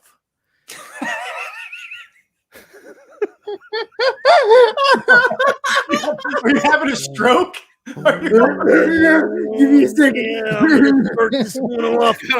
Catch your breath. I feel like Will needs to It's take all this over. one away because Will had the best answer. Like Will, I told Will this one earlier. You just got to take it away because mine right, so- piggybacks off of yours. I would think that Santa would put his magical hand in his sack and pull out a fleshlight of goth girl, just a goth girl fleshlight, pale skin, and he just puts it on Tom Savini, gently puts it on him, on his member. So I'm being safe here. And that's what I think Tom Savini would want for Christmas is a goth girl fleshlight or a Grussy, either or. A Grussy. So mine would be a 15-year-old goth boy. Jesus Christ. Maybe a paid membership to Luscious Goth Girls for 1 year. Or, you know what? Ooh, if he looks in his stocking, he goes over to his stocking and he sees gas station boner pills. He's gonna pull out a 19-year-old Linnea Quigley out from her scalp. Place her on top of the tree. Honestly, because, like, bag of Coke. I love my it. answer was some pussy. Like that was my answer. It was like, I love how everyone- I what just did love he- how what else I would love he how want? direct that is. That's What so else direct. would I he love want? I'm gonna give the guy a hard dick and plenty of pussies, dude. Just to be completely honest with you. it. A fat. I like how Grande's like, God damn it. You need something, dude. Jesus Christ. God damn, Hugo. Chill out, buddy. You're gonna be good. Hugo actually left the video, and when I said goth girl, he woke up again and came back. Yeah, he heard goth girl fleshlight and just immediately was like, Like I said, dude, it's Candyman. You say it 3 times, Hugo appears. I was at a convention that he was at finally for like the first time in my life, and I avoided him like the plague. I was like, Oh, you didn't meet him? No way. He's such Oh an my asshole. God. I've heard everyone say he's a fucking asshole. I'm like, why do I want to literally pay somebody to be a fucking asshole? I feel like you need to experience At least one time. Yeah, dude, he definitely should have fucking You stayed got to alive. experience it one time. Because I remember handing him my Dawn of the Dead vinyl, and I was like, oh my God, Mr. Savini, I just love your special effects on this one. And he was like, yeah, well, George does too. And I was like, okay. What the fuck? I didn't fucking get it. All right, buddy. I've also heard like, and I think all your answers were very valid. I'll probably just jump on that. Like, you know, any of the combination of the 3 answers. I've heard that if you know, he's just normally a dick in general, but if you have a lady friend with you, he'll be nicer. Oh, like, dude, that yeah. I've heard for sure. So Yeah. It's He funny also because I didn't even he also takes know multiple that he was breaks. like that, dude. I didn't realize he was a dick to everybody. Hey, he's a jerk off, dude. Get him to sign Nightmare on a Damaged Brain if you ever. Yeah. See if he'll do it. did Yeah, Jake do that? It makes a didn't lot he? of sense. Though, I don't know if he did or not. Jake, imagine you're being Did you famous text for somebody? only like all you did was make shit, like make other people's stuff look good. That's what he's famous for. So like that's probably why he's so bitter and shit. It's like he ain't really. No, man. I think he's just like really like socially awkward. Like he's got like I love Tom Savini. Like he like Does he still have the mustache soul patch thing going on? probably, dude. He Yes, probably he has also has that a cock fucking piece nice, from Dusk Till Dawn too. He has a nice happy trail too. I saw him in the hotel bathroom using his flashlight. He was with a Grussy. he's at the urinal with his pants down by his ankles with a grubby. He's like that. He's one of those. He is one of those, dude. There we go. Yeah. That's Yeah. funny. Oh my Yeah. god. Grande's probably like, what the fuck is This is an NC-17 Oh, but Grande's that's good. graveyard. Yeah, you might want to put a flag on this one. I'm gonna put Savini's face on somebody with their pants behind there because that's Hey. so good, dude. Can I stop real quick and give a paid sponsorship to the Savage Slim Jim So Meaty? Oh, Juicy yeah. Taste? Oh yeah, we're gonna taste it. paid by And we gotta crush that craving. Oh yeah, unleash Fucked your up the savage. rapper, no. Oh my god. More protein than I received after a night in Toledo, Ohio, where I had to blow a line of truck drivers in the bathroom to get gas money for my match against Ricky Steamboat at WrestleMania 3. Oh my God. Oh, yeah. Need a little excitement? You can go ahead and snap into a Slim Jim. Look at that thing, dude. It looks like an old withered cock. You can strangle a bitch and put her in a mannequin. It's like it's freaking Joe Spinell's weapon in Maniac. That's what you're supposed to leave at his grave. You know that, right? Joe Spinell. You're supposed to leave Slim Jims at his grave. That's That the way. should have been I'm getting like this beard hair in my mouth, dude. It's awful. that should have been the commercial, yo. They should just like had him murdering a woman and it's like Slim Jims. Because the Slim Jim didn't break, yo. Like I love it. Yeah, dude, for real. that's a durable product. Snap into a Slim Jim as he's strangling her. Jingle away. Well, what All do right. you got for us, brother? What's your next topic? All right, so this is a good one. I think it's gonna generate a lot of excitement and make me super ready to go use a Grussie. All right, what director, alive or dead, would you want to see direct a holiday horror film? All right, someone that's never did it before, but it could be any kind of director. It doesn't have to be just a horror director. It could be any director, but alive or dead. And I'm gonna say this right now. This is an easy choice. I have two. I'm going to go over real quick because I couldn't really pick one. I understand that Deep Red is set during Christmas. Okay. It's right. It's set during Christmas. Deep Red. Okay. I'm just making sure I watched that a million times and I felt like I made that up in my head today, but I'm good that it's confirmed that is reality. It's set during Christmas. It opens up in Christmas. Yeah. But it's not a Christmas movie. No. But now think of We should talk about that. Imagine Argento if he made a Christmas horror film, like a Giallo Christmas time. How bright it, because Christmas is all about bright lights, colorful. Just imagine the possibilities of that. All right. And then real quick, the other one I just want to go over is early Wes Craven, like Hills Have Eyes, Last House Left, early Wes Craven. And just I stole it.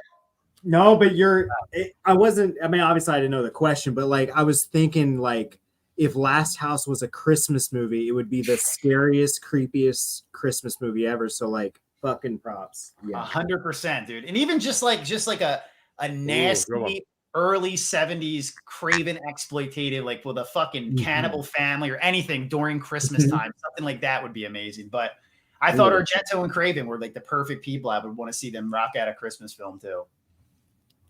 Those are great picks. I'm here. I'll go.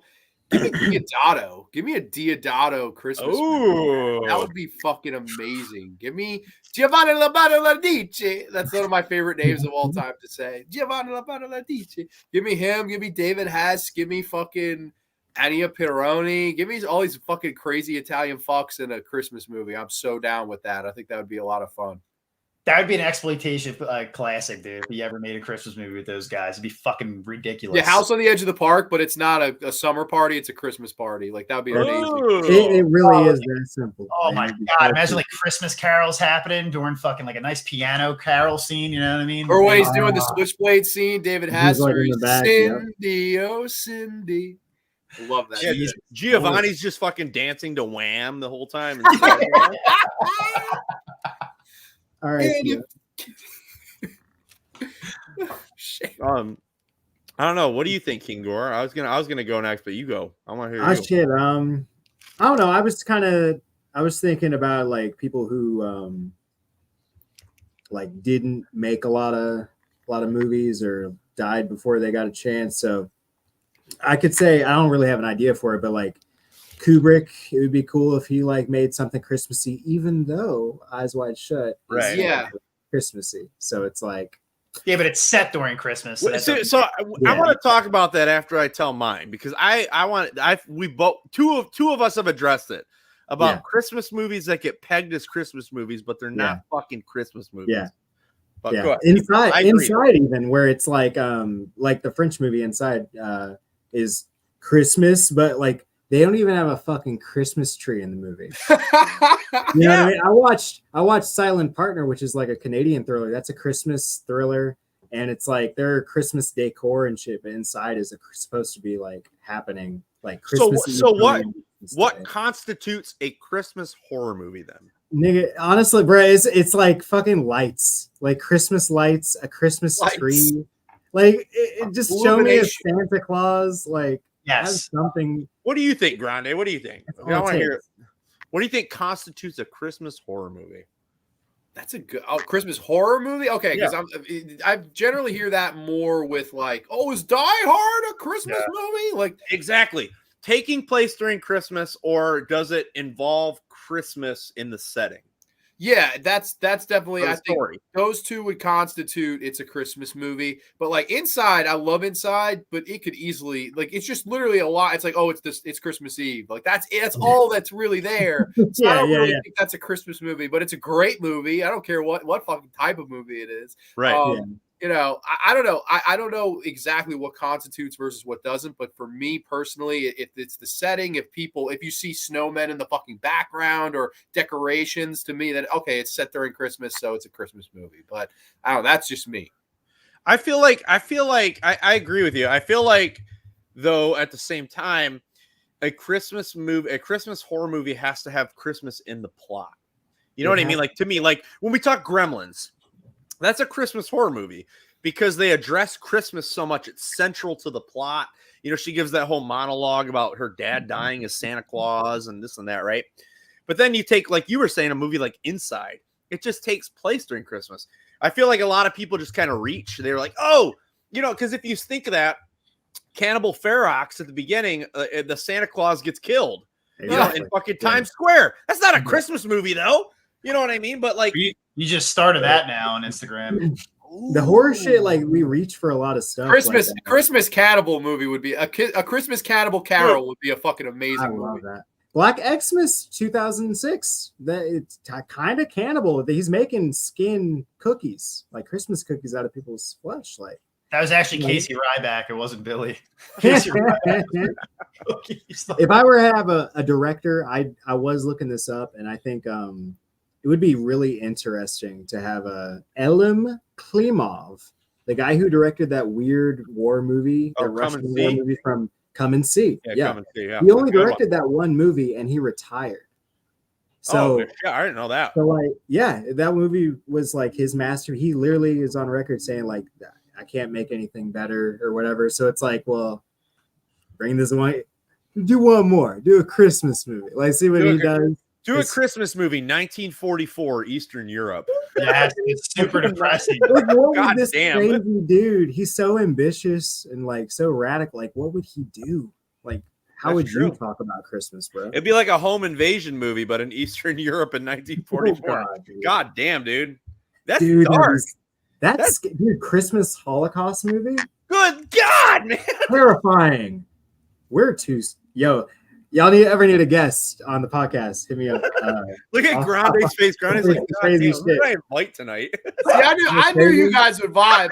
Like I reached out to Will and Jeff. Will was like, we want a random. We want somebody we don't fucking know. And I'm like, there is only one motherfucker that dude, I love that. That's one of the and I have created a monster here. I can see, and it's quite entertaining to watch and very funny. You created something that's going to get every platform shut down for us. That's what you just did. If this is the end of Grande's career, we're going out of the fucking bag. A Fulci Christmas. Come on, don't be I'm shocked Will didn't say Fulci. I was waiting for him to say Fulci. Dude, I thought Fulci too. I talked to Jeff earlier today, and I said, imagine if Fulci directed Don't Open Till Christmas. I agree. It'd be a lot fucking better. And it's already a sleazy fucking movie. He would have made it just way more sleazy. Christmas 3D. Not saying like Christmas Evil isn't perfect, but Fulci, like bringing something to Christmas Evil, dude. Like that dude never played with snow. He never had like any movies with like that winter stuff, dude. Other than the movies, the adventure movies, like was it Fang, like White Fang or something? Yeah. That was you know who I feel like would have been a good one is John Carpenter.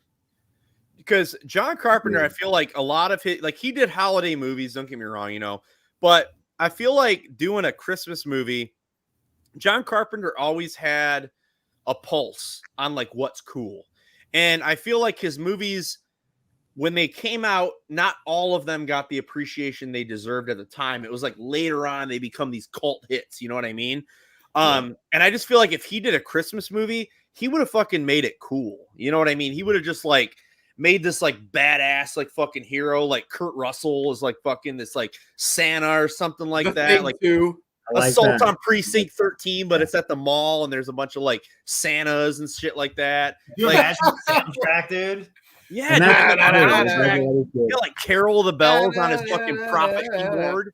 Hell yeah. I'm for it. He needs to do it, dude. He needs to get off. He's lost his luster now. He should come back to like the non-specific horror stuff and go back to that what you're saying, Precinct 13 and the little I don't know that Showdown. What is it? Is the Kurt Russell one? Big Trouble in Little China. Big Trouble. I've never seen those movies, bro. I know they're very check them out, very niche, and I know they're fun. Dude, Assault on Precinct 13 is my favorite fucking Carpenter movie. It's I like that one. I agree with that. That and They Live are the best Carpenter. They live that fucking like alleyway fight scene, 5 fucking minutes. Oh my god, dude. Put Dude, the glasses on. I've always said, dude, if I ever started a band, my fucking like track that would be playing as we set up would be Assault on Precinct 13 because it's such a hard fucking track, dude.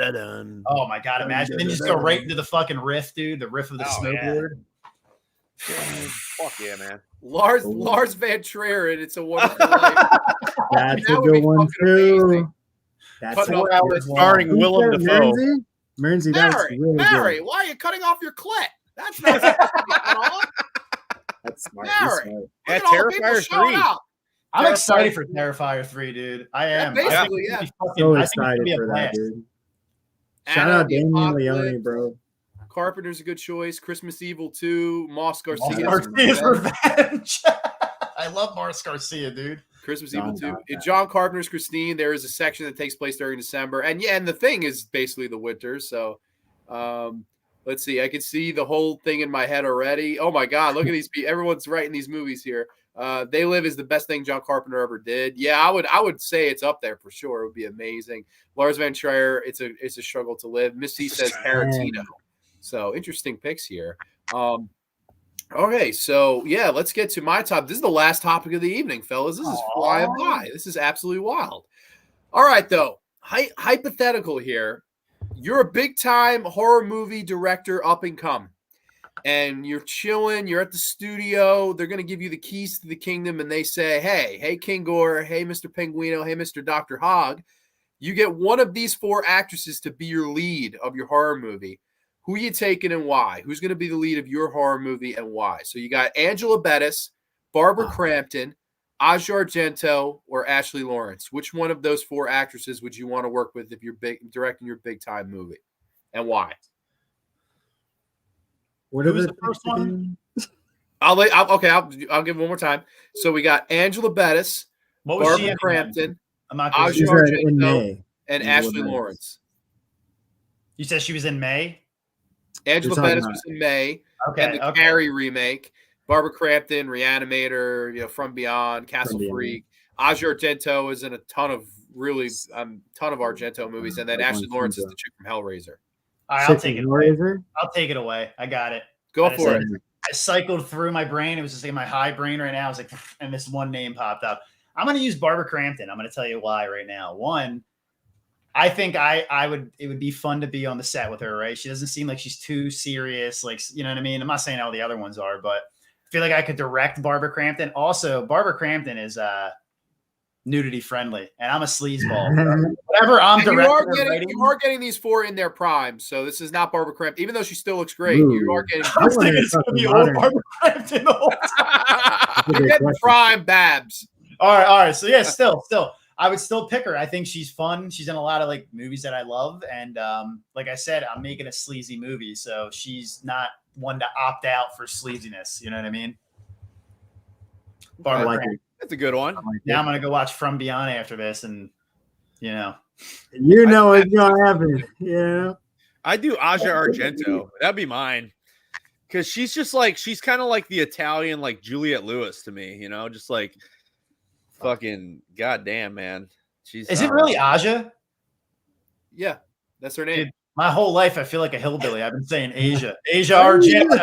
Asia Argento. Dario Argento's. I thought it was Asia. Asia Argento. Acai Ball Argento. Hestia Astor. As Yeah. IA. But I feel like she's also like kind of artsy, you know what I mean? And it could be like, hey, here's a nude scene, hey, we're gonna film this. Oh, and she's kind of weird though. She did some weird shit with her dad, you know what I mean, in movies. So it's kind of she's a sexual predator in real life. She's she's I'm not even kidding. I know you're not. I love how you broke it. But I feel like she'd give the best performance, She would just give it her all, especially as like a comeback, you know what I mean? Yeah. Cast her as a predator. She'd be great. She's like a legit She groomed some like 15 or 16-year-old. Oh shit! You don't know this story? Okay, so for a brief detour into the Twilight Zone here, fucking. Right. So Asia Argento directed some films too, and a lot of them were pretty good. So she directs this movie. I forget the fucking name of it, but the kids from Zack and Cody are in it. Dylan and Cole Sprouse. Fucked up. It's a really fucked up movie. It'll depress the shit out of you. But one of the kids that played her other son in the movie, like years and years later, he grew up to be, he was like 17, and she was like, yo, now I find you attractive now. And they banged, and like it's not legal, I don't think, in California. So if he had to be 18 and then sued her, and he got like $250,000 from Anthony Bourdain, and then Anthony Bourdain killed himself. So insanity, man. But like, and so if you connect it back, what if Anthony Bourdain was like, what if his name ends up getting leaked as being on the Epstein Island and all that Asia Argento shit is? I don't know, but that's the most expensive penis she'll ever fucking get in her life. What I'm saying. That's why Asia is like, it's crazy like that, because her name could like get dropped as being real. I wonder when he handed the kid the money, he said, "You've been Bourdained," and walked away. No, she's hot. She is, I think, on the top 10 hottest women ever. Like, I fucking love her. Like, she is smoking hot, and like, and she's old as shit now. She's like older 40s now. She'd be on Instagram posting her asshole and shit. I don't know. She can groom Grande. I think it sounds like what he's saying. She's grooming Grande is what's happening. That's why he's got the black hat on. I wouldn't charge you $250. I wouldn't charge you shit. Just act like you're a chef, dude. Like, yeah. Well, she's a crazy fuck too. Like, she's in. There's this great Abel Ferrara film called Go-Go Tales, where it's like Willem Dafoe and he runs like an underground New York nightclub, and she's like the lead attraction. And there's a scene where she full out tongue kisses a dog. It is one of the craziest things I've ever seen in a movie. But like, that lady will not say no to anything. A doll or a dog? A dog.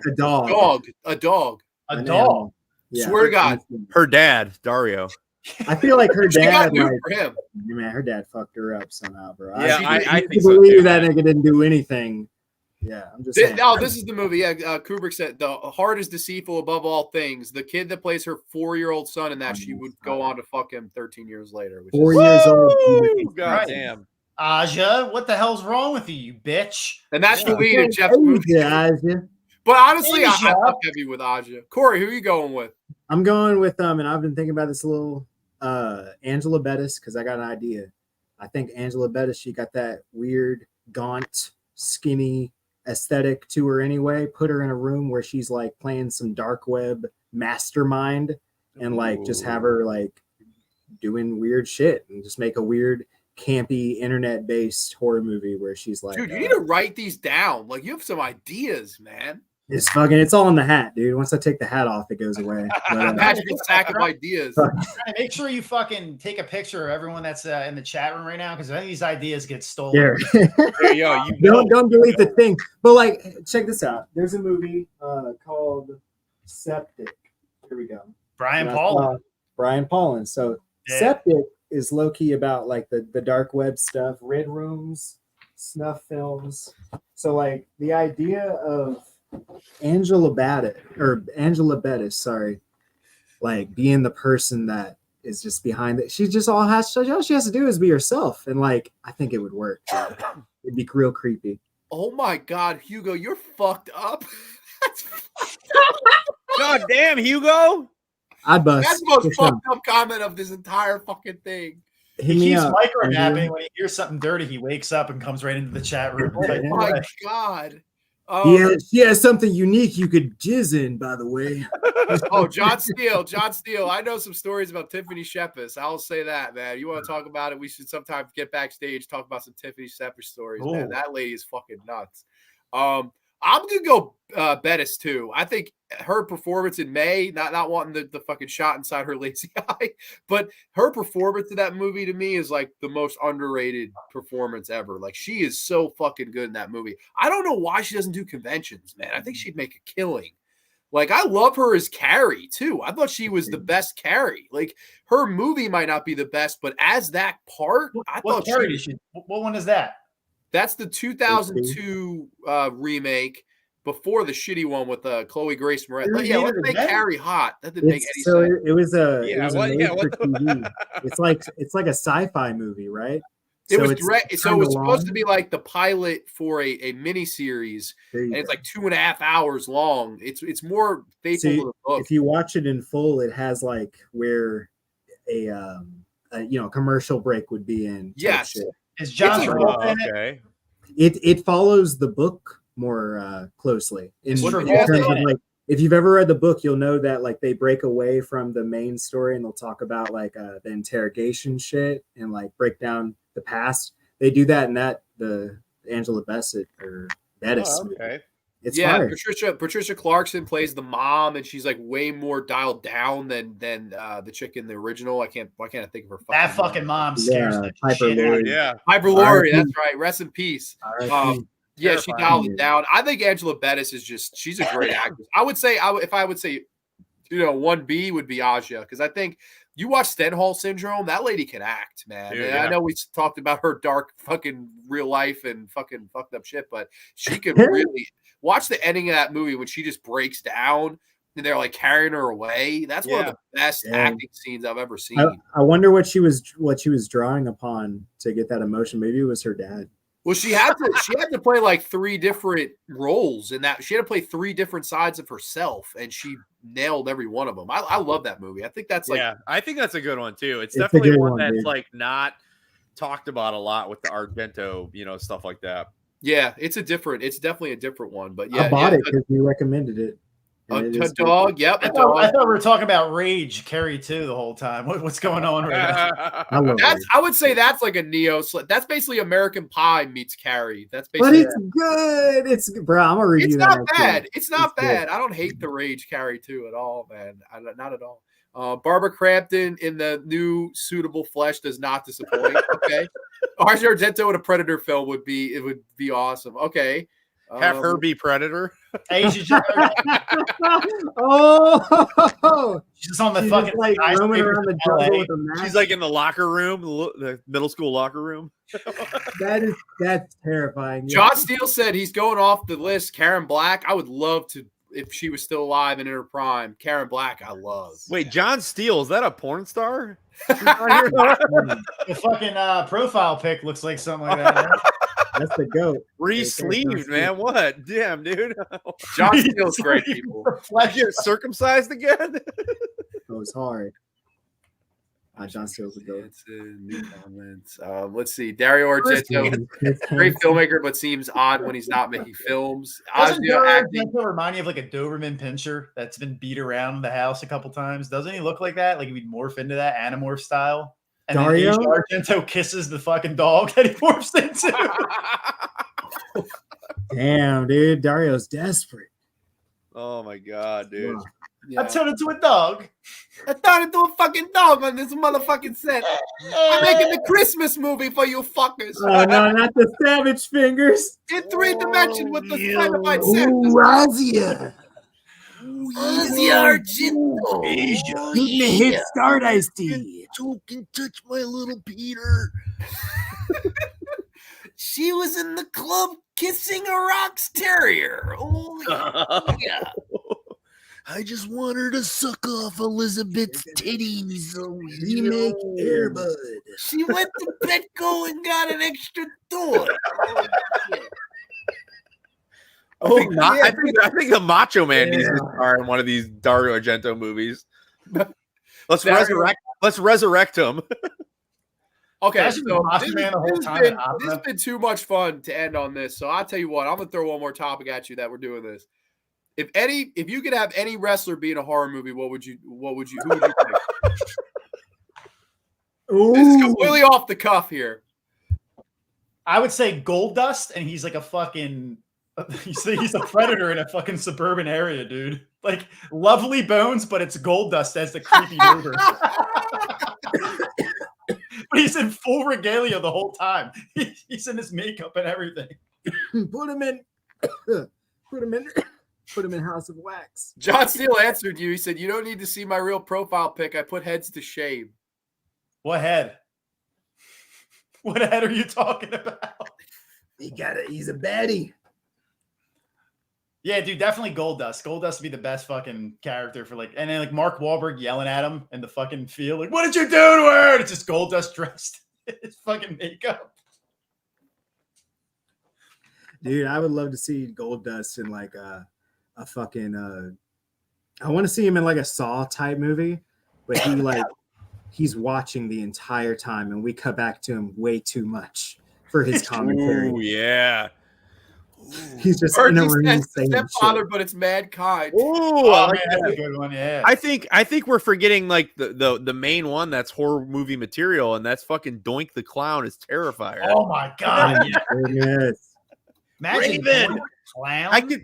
I could totally see Raven being in like a fucking like where he's just like falling down kind of movie. He's going on a fucking rampage. Fuck Jimmy Stewart. Just put Raven in It's Wonderful Life.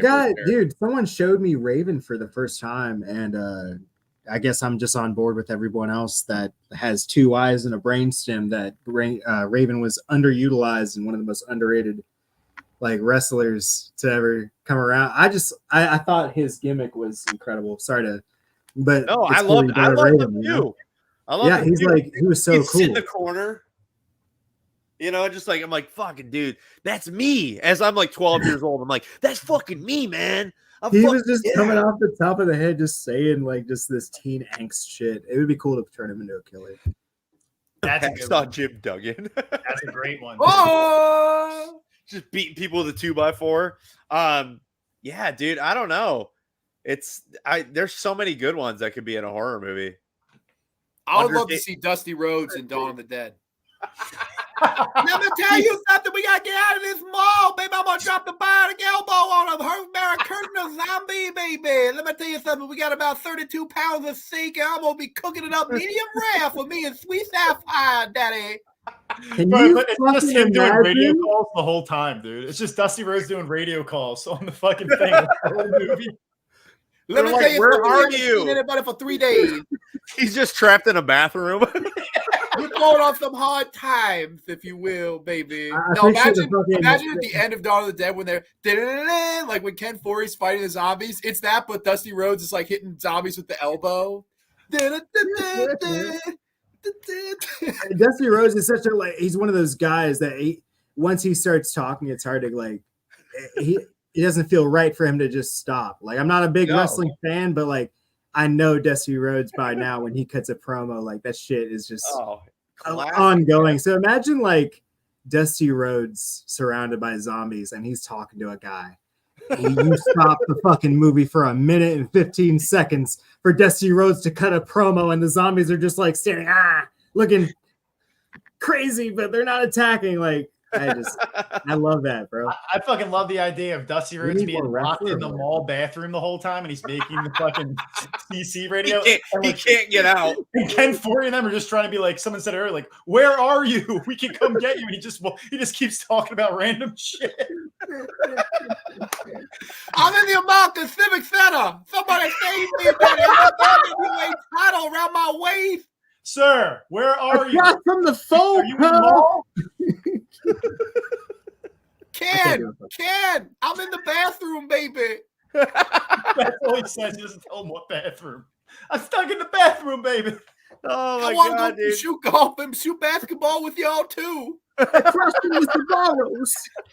He said, I hear you guys having fun up there. What you got doing up there tonight? I hear you guys having fun. That's too fucking good, man. I love that. Dude, that's what we need to get our money together for. We can Yeah, never do it. Fuck but- all these other movies. We need to get Dusty Rhodes and a Dawn of the Dead remake. Bro, even just to like fucking green screen his ass in there, just like just make it happen. Just like insert his ass. Dusty Rhodes and Mulholland Drive. How would that even work?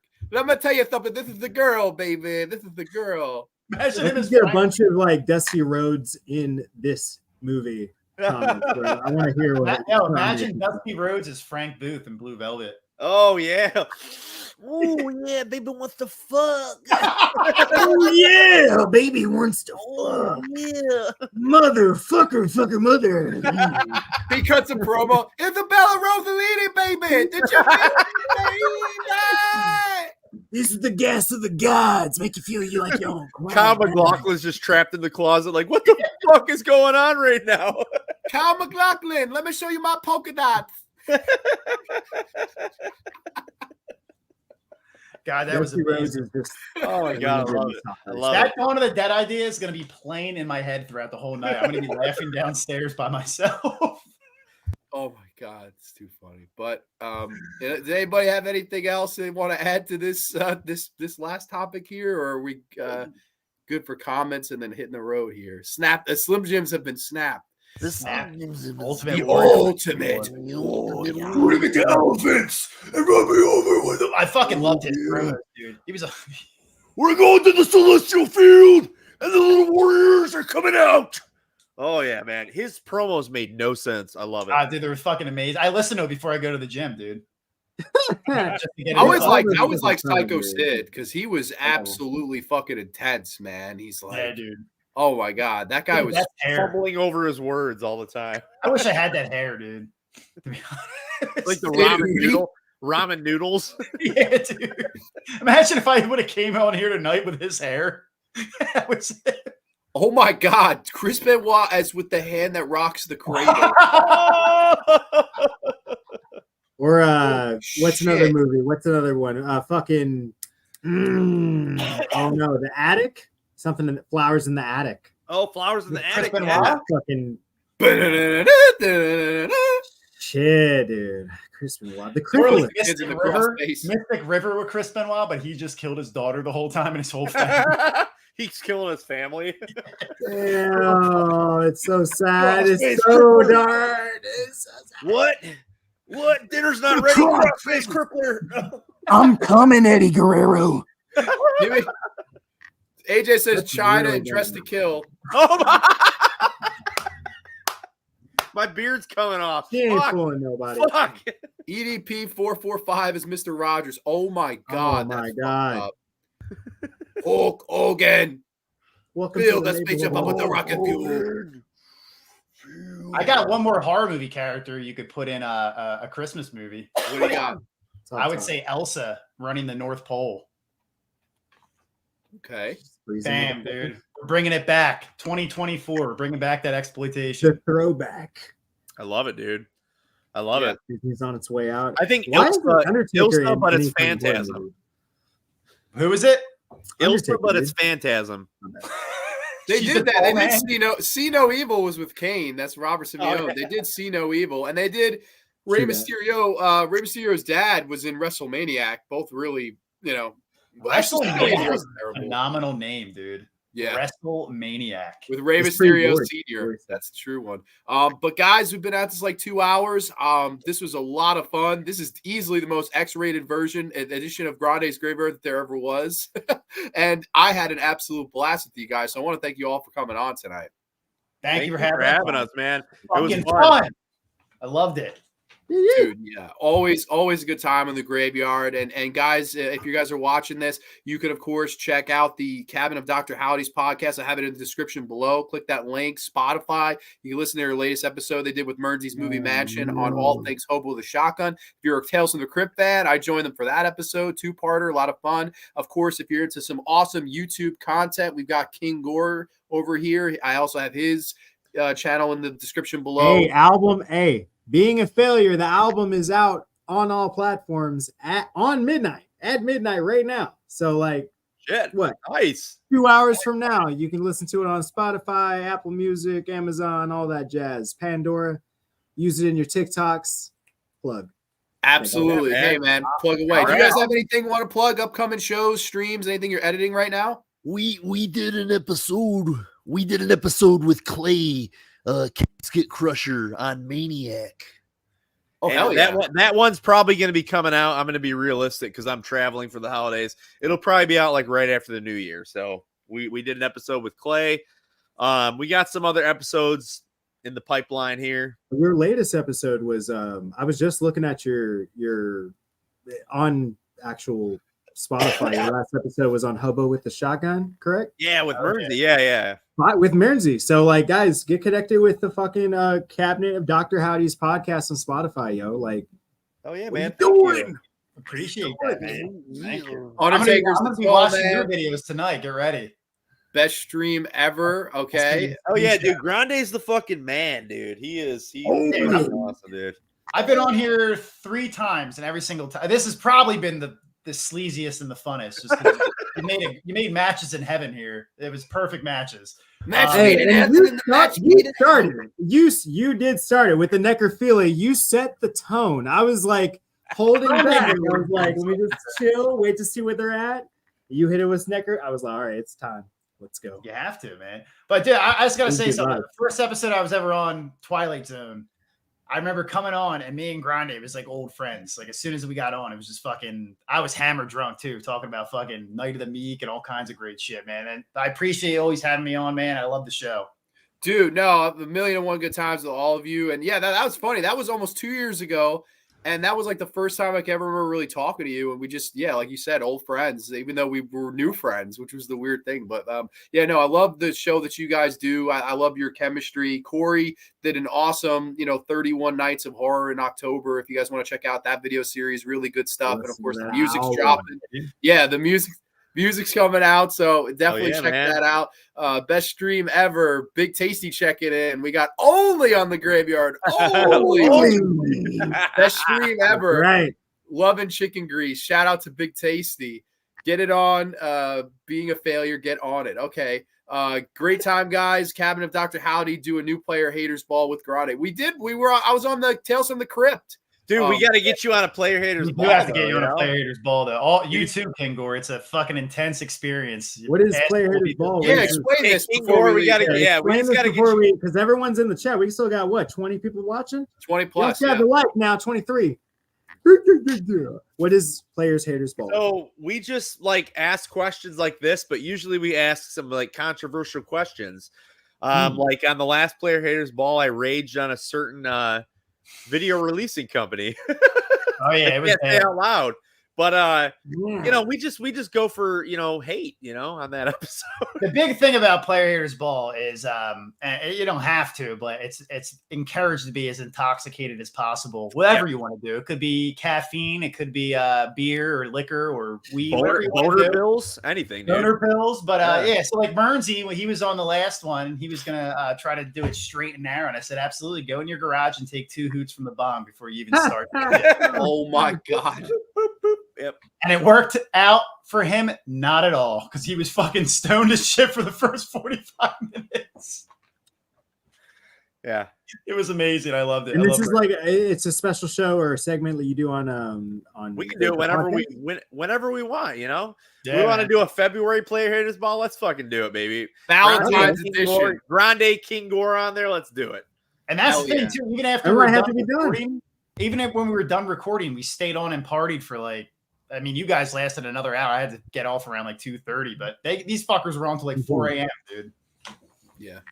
Best There you stream go. ever, boys. Too sweet. Hell yeah. It's been a great laugh with you creeps. Absolutely, man. Great times here on the Graveyard. Jeff, I'm pregnant. You guys crushed it, says Mearnsey. Great. Oh, I think you muted yourself. I can't. Who? hear I you. said I Oh, should have yeah, wore a you- condom. Sorry, Mearnsey. Okay. Great episode later. Thank you, Jake. That's cool. Love to hate. Mateo, throw one of these out. Okay. Do it. Hell yeah. And Elsa will be eating poles. Oh, if there is ever an appropriate comment to end a fucking 2-hour live, Elsa eating poles. But we'll be back next week. I'm turning 27 this Saturday. So I'll be Happy you're older. birthday. 27 Club. I'll be having Fever Dreamland Theater on for Twilight Zone Season 1 Part 2. Looking very much forward to ending the year off strong here only on the Graveyard. So we will catch you next week only on the Graveyard. Too Sweet Peace, and we'll catch you next time. Good night, everybody, and Merry fucking Christmas. Merry Christmas, fucker. Bye.